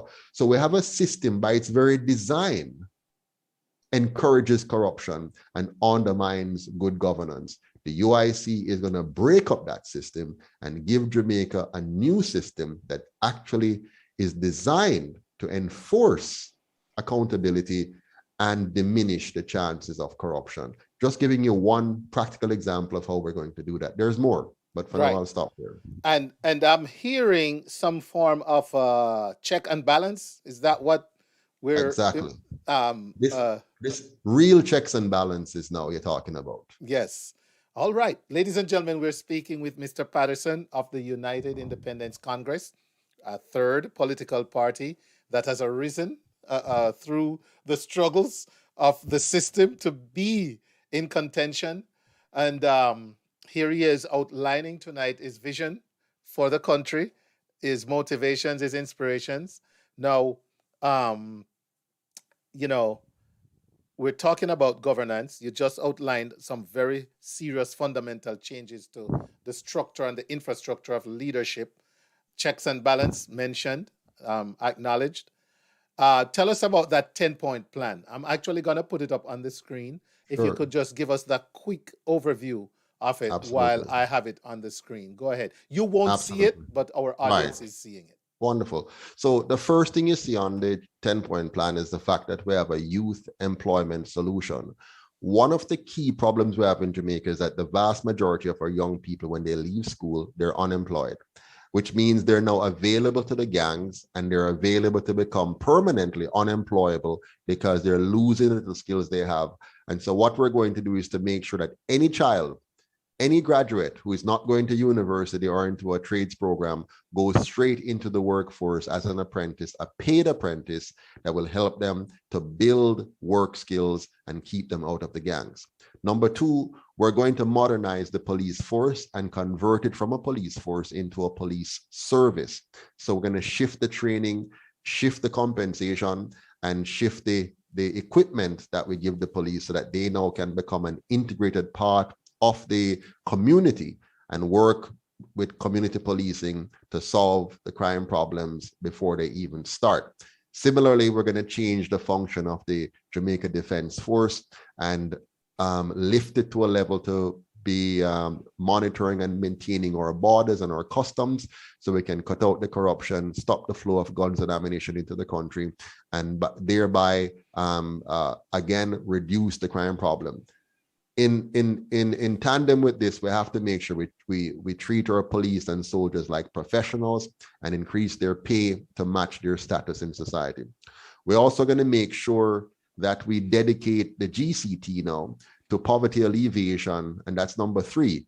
We want to make sure every child receives the nutrition, education, healthcare that they need in order to succeed. And at the same time, build our teachers. So all our teachers will now get a scholarship to have, at a minimum, a master's degree in order to teach in our schools. Something that was done by the Singaporeans quite effectively. We want to do this from the basic school level up. The reason for this is we have to ensure that each level of studies, our students are getting the best tuition so that as they go up through the program, they're not just passing through, they're actually building competencies and getting much better at the skills they need. To do this, we have to invest in our teachers and make sure they're treated like professionals. Similarly, our nurses, we need to get them engaged in community nursing and getting our children up to the level that they need to be nutritionally so they can learn. Without proper nutrition, you can't have the kind of learning taking place in the classroom. Number four, we want to divest and will divest all crown lands. There should not be any lands called crown lands in Jamaica. All of those lands belong to the people of Jamaica. So we want to make every Jamaican a property owner. But we're going to do this in a very structured and strategic way. We want to make sure that those lands that are good for agriculture are kept in agriculture. And we want to build communities that are mostly high-rise buildings that provides the kind of community center, parks, daycare center, and all the things you need for a very good living as a child, as a family. So we're going to get rid of the ghettos, get rid of the garrisons, get rid of the squatter communities, and put real good quality housing in. The land now, we're going to turn those lands into mass organic farms that will allow Jamaica to become the organic food capital of the world. We're going to link this in with water, rainwater harvesting and distribution around the country to really build up our water supply and get into the water exporting business, which we can because we have enough water here if properly harnessed. We're going to get into the renewable space so we can really reduce our energy cost. And through all of this, we're creating greater opportunities for employment for the Jamaican people. Number 5, we're going to eliminate the tolls. We're going to focus on having a good quality network of roads across the country, augmented by a ferry service and a high-speed rail service that allows Jamaicans to quickly move between parishes, so you can live in Montego Bay and work in St. Thomas and get to work within 45 minutes to an hour. Number 6, I started talking about this. We're going to make Jamaica water secure, energy secure, and food secure, and shift Jamaica to a model whereby organic farming become our oil. And this now will become the way that the Jamaican people will have access to the international markets by virtue of the quality of our produce that we ship around the world. I learned a lot when I went to the Netherlands to see how a small European country is the second largest exporter of food in the world, which is just unimaginable. They have been very, very smart, very efficient in how they use land, how they use water, how they use vertical farming and farming technology. And we're going to do the same in Jamaica and compete at a level that is second to none. Number 7, we're going to eliminate poverty with a workfare program, not a welfare program. This means anybody in Jamaica who is unemployed will be given a job in an area that makes sense for them and where they can grow skills and be able to contribute to the cost of taking care of their children and building the country that they want to be a part of. Number 8, we're going to get rid of the Queen, the Governor General, and we're going to ensure that Jamaica become a truly independent nation as a non-partisan constitutional republic, which is going to be the first of its kind in the history of modern mankind. Number 9, we're going to investigate and prosecute past and present politicians. We're going to do a forensic investigation, look at where their assets came from, and make sure that Jamaican people can feel confident that if you have a politician, that person did not use politics to gain an advantage over the rest of his fellow Jamaicans in the process. And so we're going to investigate that. We're going to include a Truth and Reconciliation Commission, and we're going to also have what we call an amnesty program, so we can focus on the top down and find ways to help our young men and women who were dragged into this by people who should have known better, give them a chance to recover their lives and to be helped to transition. Number 10, we're going to eliminate property taxes. We believe that it's a sin, it's wrong, it's evil to have people paying a rent on their property. If you buy a property, you must own it. So you must only pay tax one time and not in perpetuity. So we're going to eliminate the property tax, and we're going to reduce and eliminate all of the taxes and have only 2 taxes. We're going to have the 10% tax on income from all sources, and we're going to have a 10% GCT.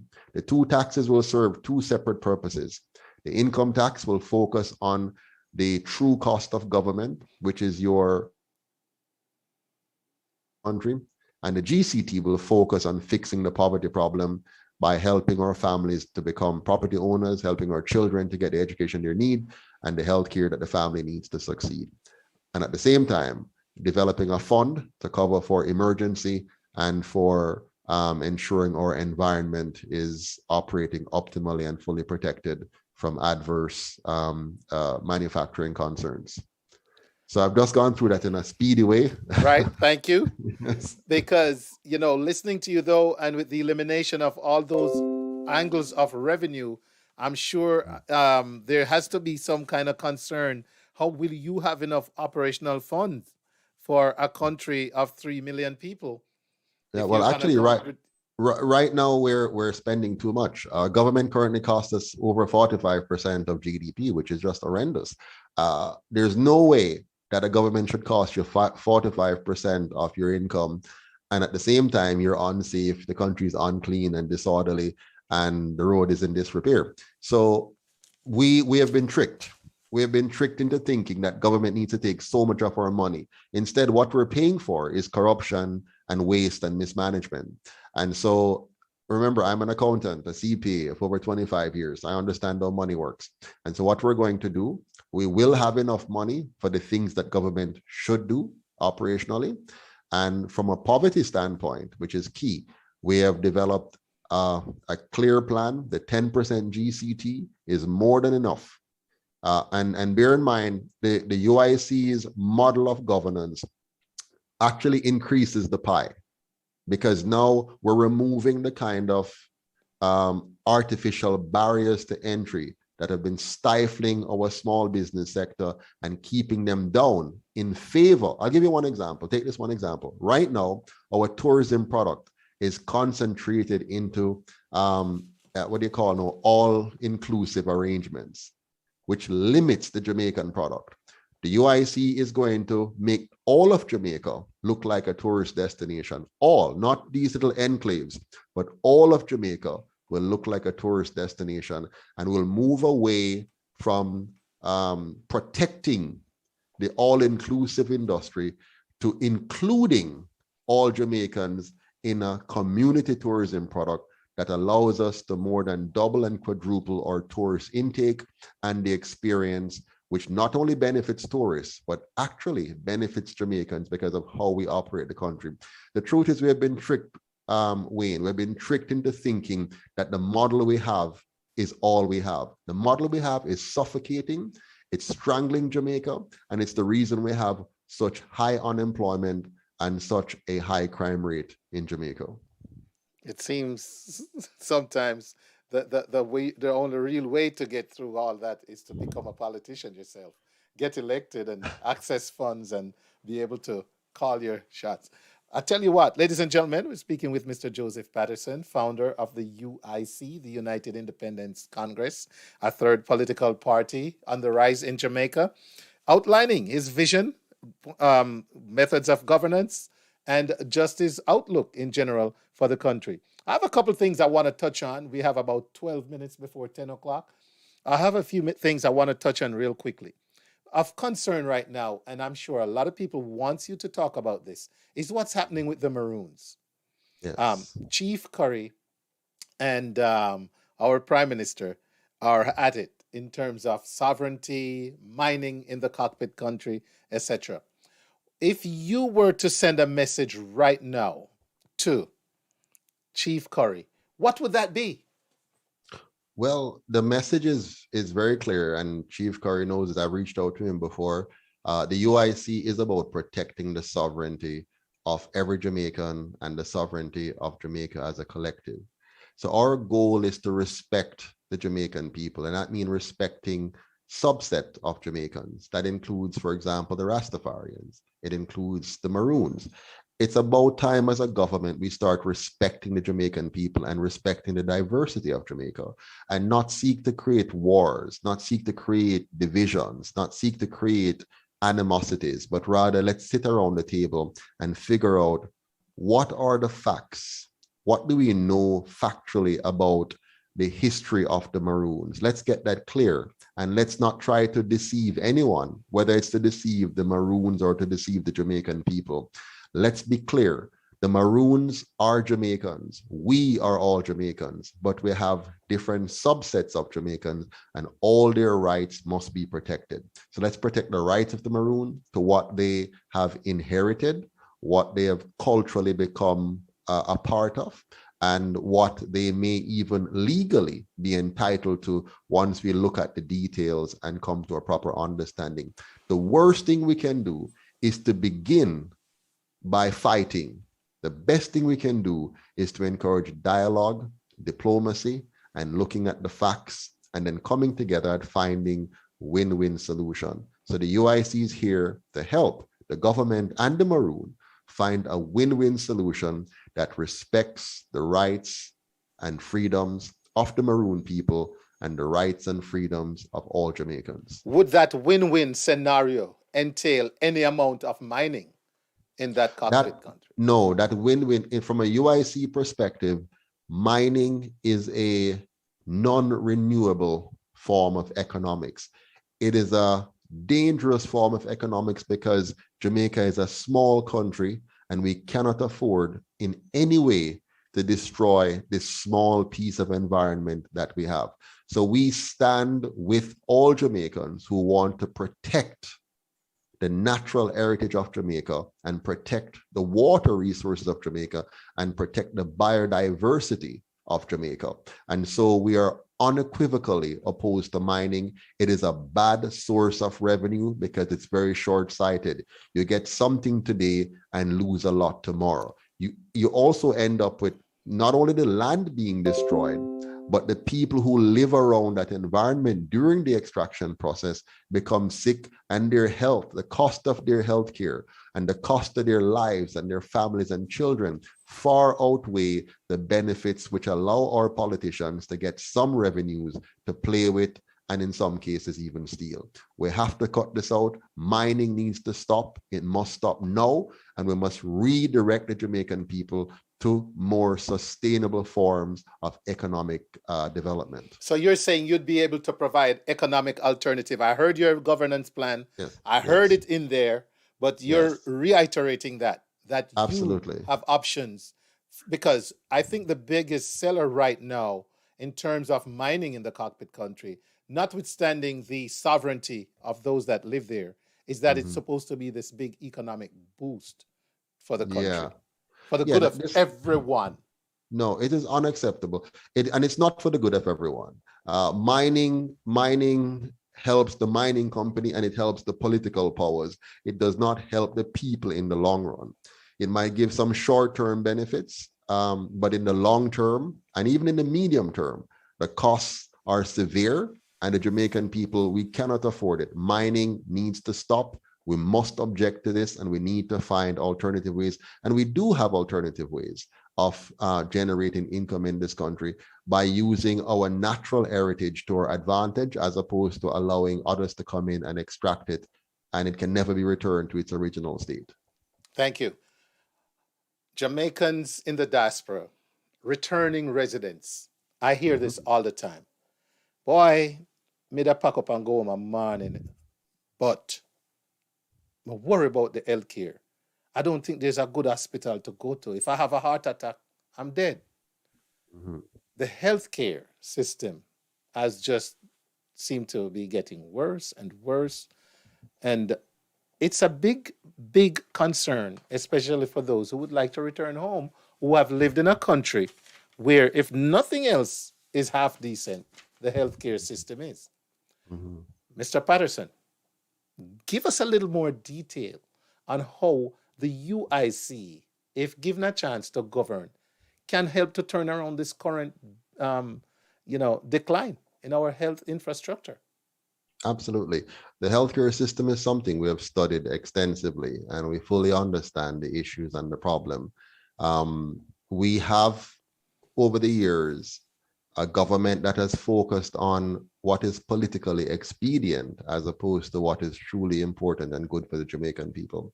The UIC will transform the healthcare sector from what it is now into a modern healthcare system that meets the needs of both the rich and the poor and does not segregate the rich from the poor. So our system is going to make healthcare truly public once and for all. What that means is government is going to get out of the way of the citizens of Jamaica building the best healthcare facilities and the best healthcare services in the world, because government will no longer play with it. We're going to shift to our proper role, which is regulation and funding the poor. Regulation and funding the poor. Very different from the model now, which is control, where you're both the operator and the regulator. Any system where you're both the operator and the regulator is prone to be a failing system, as you see in every area of government where they're operating and regulating.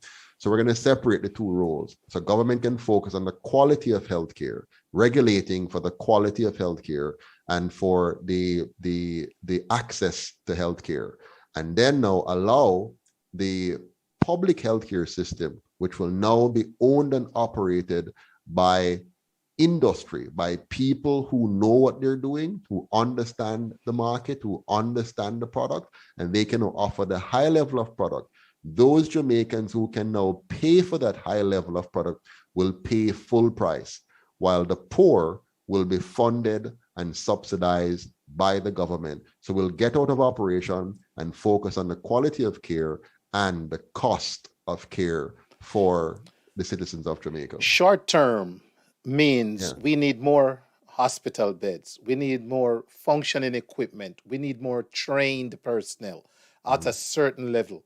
I mean, a band-aid cannot fix our healthcare system right now.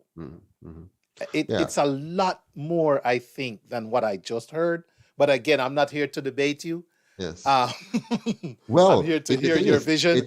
And it depends on how much you have heard, because what I just said a while ago is how you fix all of what you just talked about. Now, what we're used to is government telling us that they're God, and they're going to find all the resources in the world until they get elected. You realize they can't find all the resources in the world. So what we're doing, we're going to shift the model where people who have the resources can bring those resources to bear, and the government doesn't interfere with them. We focus on regulation and funding the poor. A very different model.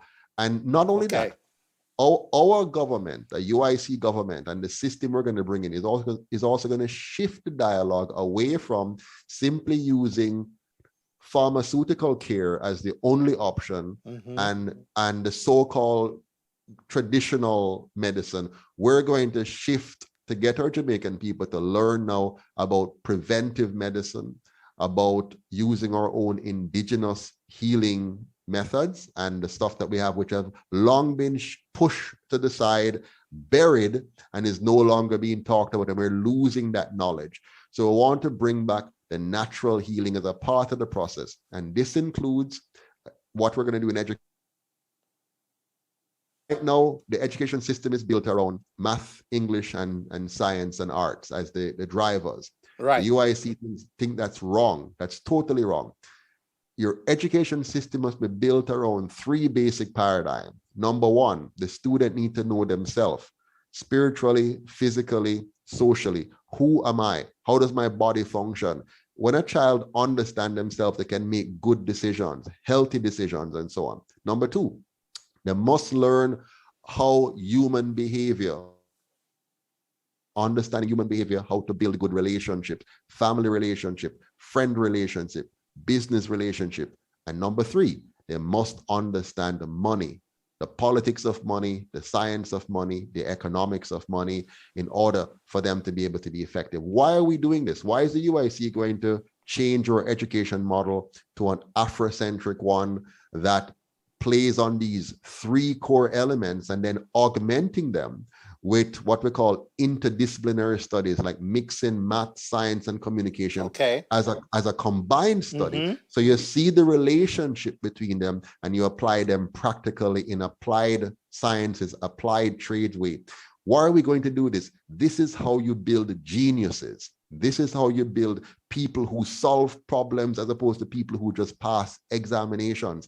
This is how now you're going to have people that can lift our healthcare system, lift our education system, lift our economic system, as opposed to following the Eurocentric methods that they taught us, not what Europeans follow, but what they taught us to follow, which we have been following and undermining ourselves and our economy and our country year after year after year. We're going to change that. We're going to change our education paradigm. We're going to change our healthcare paradigm. We're going to change our political paradigm. We're going to change our economic paradigm. That's right. It's 10 p.m. I know our listeners on islandworldwide.com and HypeFM are leaving, and so are our listeners on You Choose Radio. But we're going to continue on our other platforms. I do have a couple more questions for you, Mr. Patterson. So let me just take care of something here real quick, and that way we can continue on with our conversation. There we go. Very good. All right. So again, we're speaking with Mr. Patterson of the UIC, ladies and gentlemen. I want to say a big shout out to everybody on all the different platforms. We still have reggaevibesradio.com, Clarke TV Network. All right. And we have the WayneHallShow.com YouTube Live, Facebook Live, and you can listen on LTU, listen to us app, and follow the Wayne Hall Show there. Viscosity Blend also. All right. So we said we had some rough seas that we're navigating. We've touched on crime, we've touched on corruption, and one of the rough seas is China. A lot of us feel like Jamaica has been sold out, quote unquote, to the Chinese. How bad is it? Let me ask that first. How bad is it, Mr. Patterson, from your vantage point? And how can the UIC help us feel better about the fear that the Chinese are in a position to literally own us down the road? It's very bad, but it's not just China we have to worry about. Our government doesn't care whether it's China, America, France, Spain. They sell us to the highest bidder at the drop of a hat. They have no problem selling us to anybody because their economic model is based on selling as opposed to building. And so it's very bad with China, but I don't even want to pick out China. I want us to say Jamaica is a dependent state. We are dependent and always have been dependent since 1962 until now, very dependent on grants, handouts, and loans. That's how we live. We borrow to pay teachers, we borrow to pay nurses, we borrow to pay police officers. So right now where we are, we're in a bad position where other people own our roads, other people own our airports. We no longer have a hairline. Our economy is largely, our major companies are owned by foreigners. Even small companies in our little towns, you'll notice that more and more of them are owned by foreign nationals, whether it's Chinese or Indians and so on. But I want to be very clear, I have nothing against any other race that comes here and take advantage of the situation because we have a weak government and a corrupt system of governance. They're not our problem. We are our problem. Our failure to build a system that works for us. And so the UIC is inviting Jamaicans home and abroad to take full responsibility now and let us elect a government that's going to reverse that and build a system that will fix the problem. The Chinese are with us now. They're a significant part of our debt burden. They will have and already have their claws around the necks of our politicians, so they can't speak clearly, they can't do clearly because they're so now connected, just like we did with the Americans. The same thing happened and is still happening with the Americans. And the same thing happened and is still happening with the British. Most of our laws now, for example, when those laws come to us from overseas and we implement. Take, for example, NIDS. NIDS is not our idea. It's not we who sit down and say, we want to have a new national identification system and here's how we want it to work and so on. You have a foreign power that says, it's time for you to have this system. Here is the system. Get this implemented. We will lend you the money to get it done. So you will get the system done that we want. You will borrow the money from us to put it in, and you will pay us for that system, and we will have control and access to your data, and we'll be able to use that to our advantage as we see fit. And you just do as we say because we will give you the money to do it. And our politicians, like lapdogs, quickly say, yes, massa, we shall do it, even if the people suspect something is wrong and don't want to do it. The same thing with the injection. Everything happens in Jamaica is dictated by foreign interest as opposed to the people of Jamaica deciding what they want and doing what they need to do to create a quality country for themselves. Ladies and gentlemen, he's made the case, won't you say? It's a very great conversation. I'm so happy that I could be a part of this conversation this evening. I am going to allow you to take the next few minutes and kind of just anything I might not have asked that you would like to get into a little bit. Feel free to do so, Mr. Patterson. Sure, that's a dangerous thing, but I will I will take the opportunity nonetheless. I'm throwing you the rope. Thank you, I appreciate that. You know, tonight we've talked about many things. We've talked about we didn't talk about COVID, by the way, but we talked. Yes. Yes, I will. am curious to Sure. hear how you would govern if differently Yes. in light Yes. of COVID. Wonderful. No, well, let me use the opportunity to do that. But before I do it, let me put a plug in. I want you all to go to our website, uicjamaica.com, sign up and donate. I want you to go to our Facebook, UIC Jamaica, and subscribe. I want you to go to our TV station, UIC Liberty TV, and subscribe. Now, having said that, let's now talk about COVID. Yes.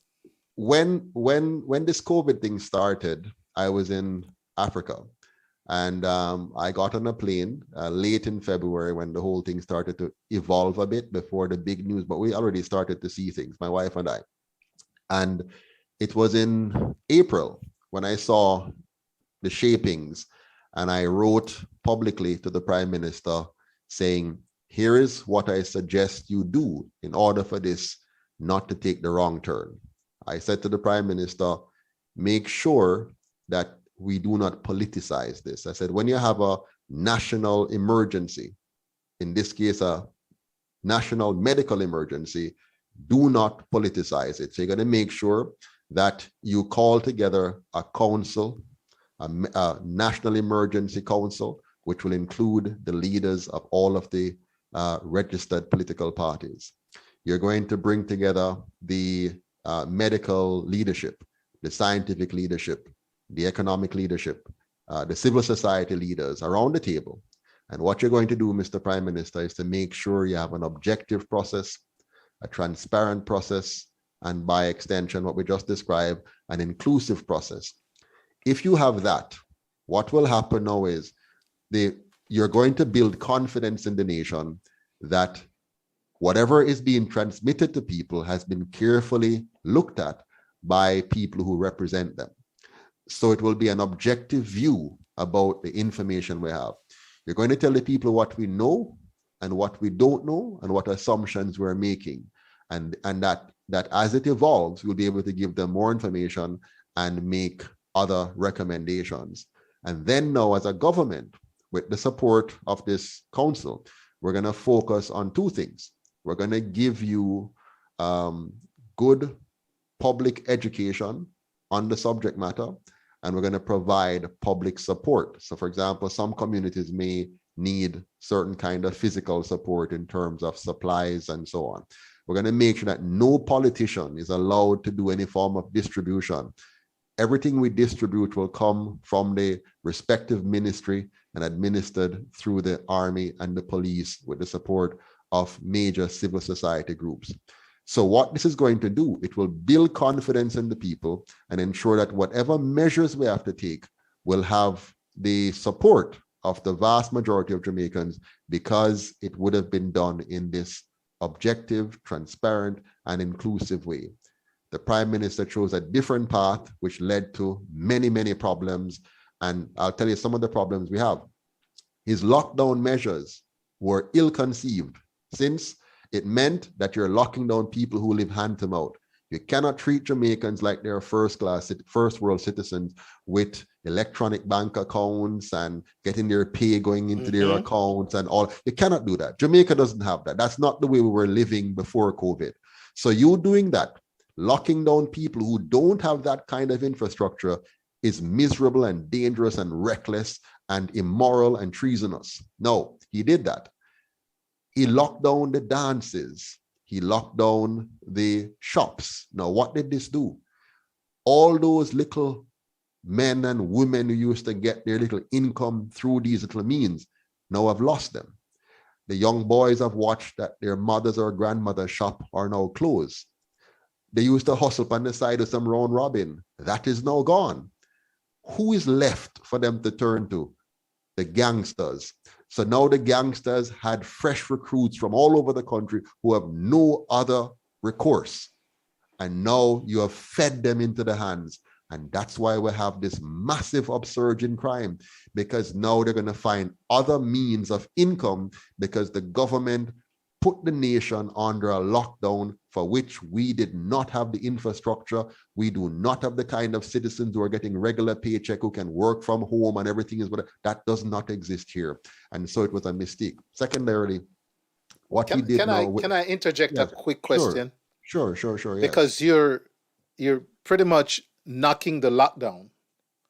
Yes. Are you knocking the lockdown because of the lack of a social infrastructure to support its constituents in that kind of lockdown?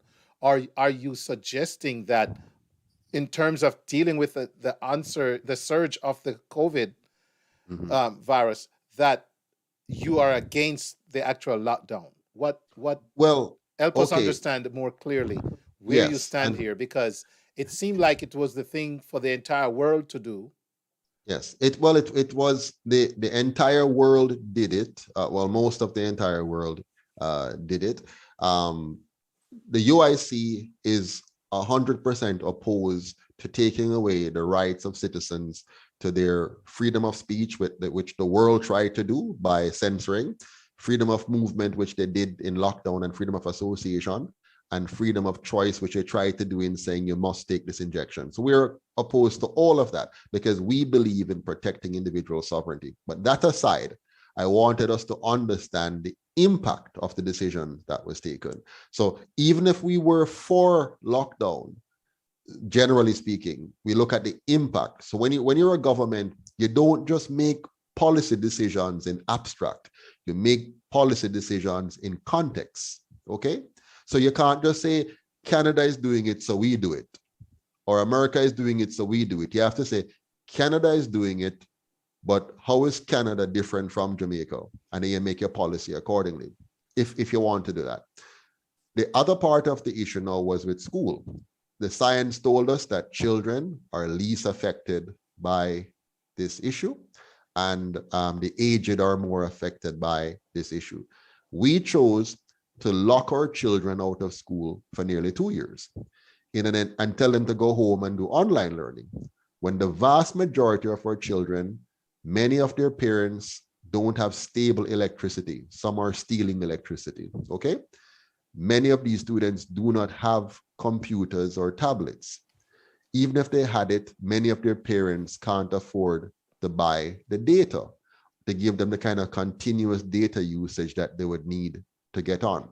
So what have we done in 2 years? We have made big announcements and statements because that's what our politicians do in Jamaica. We think we lead by statements, by pronouncements, not by reality. So the reality is, for 2 years, the vast majority of our students had absolutely no education, no regular standard education, but they did get an education. They got an education.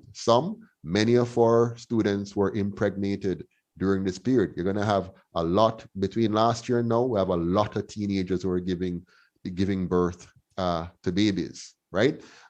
Many of our students were abused because their parents were out hustling while they're left at home unsupervised and so on. So these are policy decisions that the government made without any real appreciation for the reality of the Jamaican context. And that's the difference between an Andrew Holness government and a Joseph Patterson government. We would have made policies based on the reality of the Jamaican people, not based on cutting and pasting what our colonial masters tell us. You see, mitigation was a very important part of fighting a new novel virus that not much was known about, and that was very easily transmitted and would definitely have been, as it has shown, if it took off in Jamaica, would have been a major hit. Hospitals would be overrun. The healthcare system would be overrun. Like it did in Haiti. And so the question is, well, like it did in Haiti. We have easy comparison. Jamaica is right here. Haiti is next door.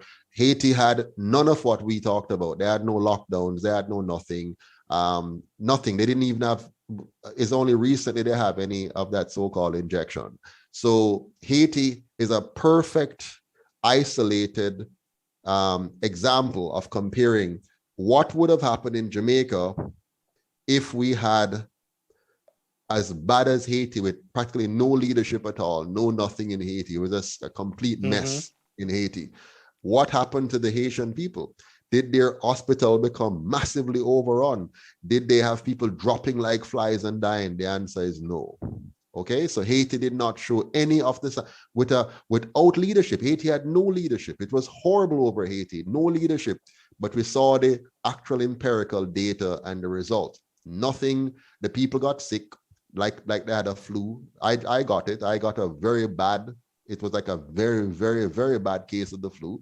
Many Haitians had it. They went home. They took their herbal medicine that they use to their tea. They sleep. And they said within a week or two, they were back to normal. And dirty, by the way. Haiti is unsanitary. Most of Haiti is dirty. So they don't have even the level of sanitation we have here in Jamaica. Much more first world country. They were way at the bottom, and we can see the data. What the whole system has done is to make sure that they do not give us information like that. They focus on information to scaremonger us, so that what will happen? They want the entire world, including Jamaica, and especially countries like Jamaica, to sign on to a system whereby for the rest of our lives, the government has to buy 3 million times however number of vials of this substance for the rest of our lives. What a beautiful economic model to ensure you make sure that Jamaica and countries like Jamaica remain economically subservient for decades to come. You know, if you can't get the money elsewhere, now you get it from this, because now you must get your shot, and they're going to have this. It's every year you're going to get at least maybe 2 shots every year. 3 million people every year, 2 shots for the rest of our lives.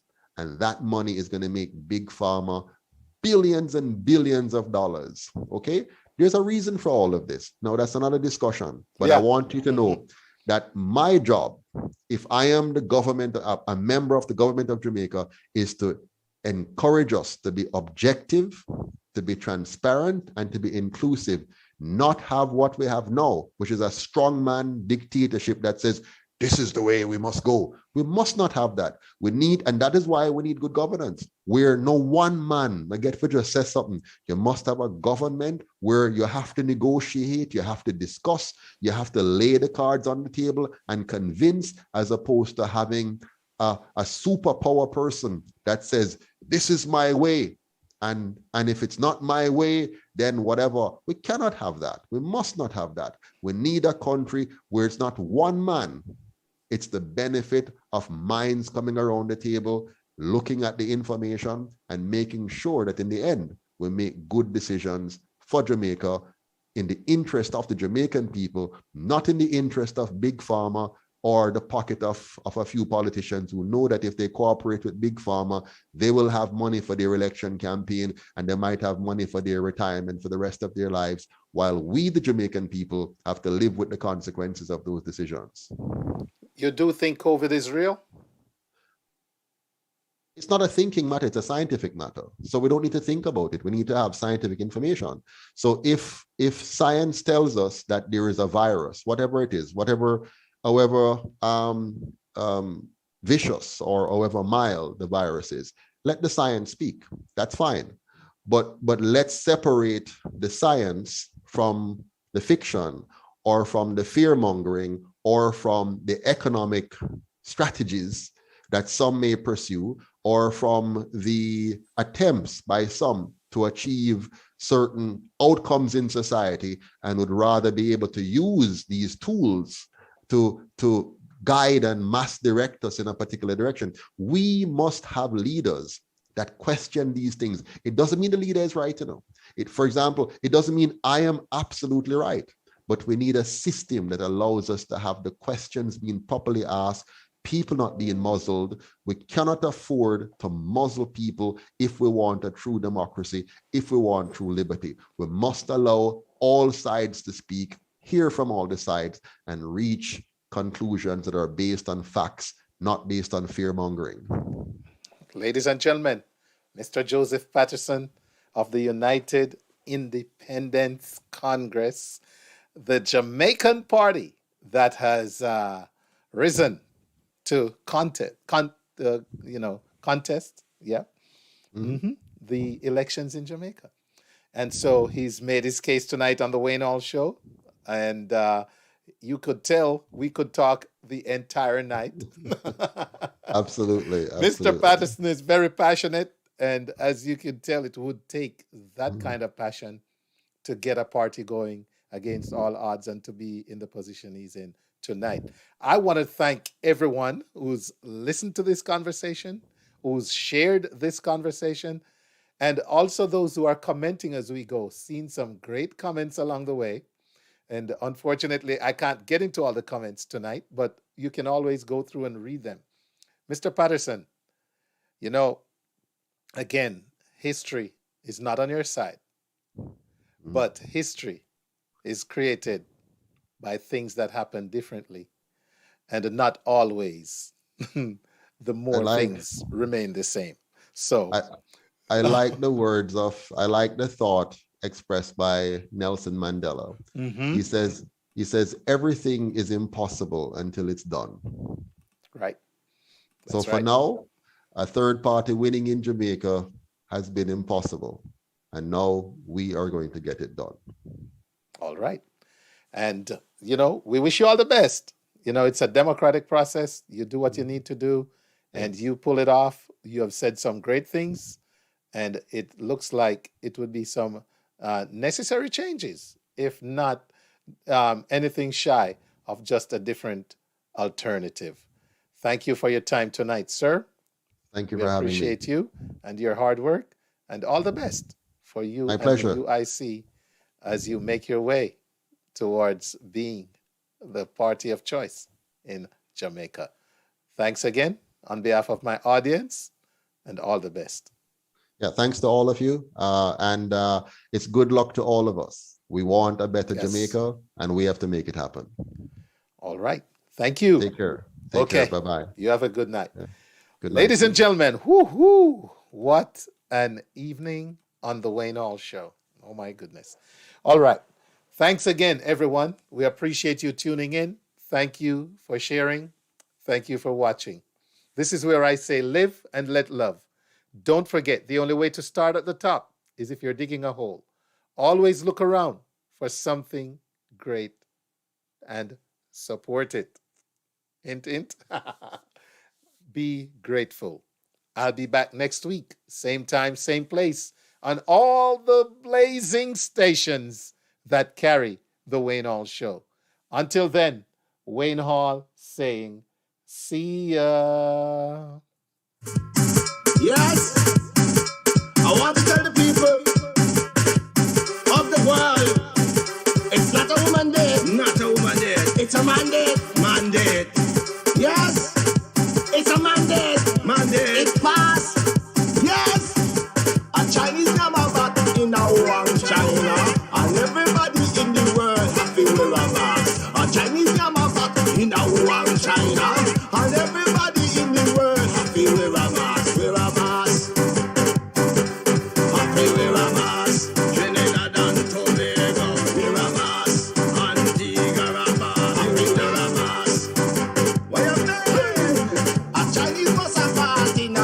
China.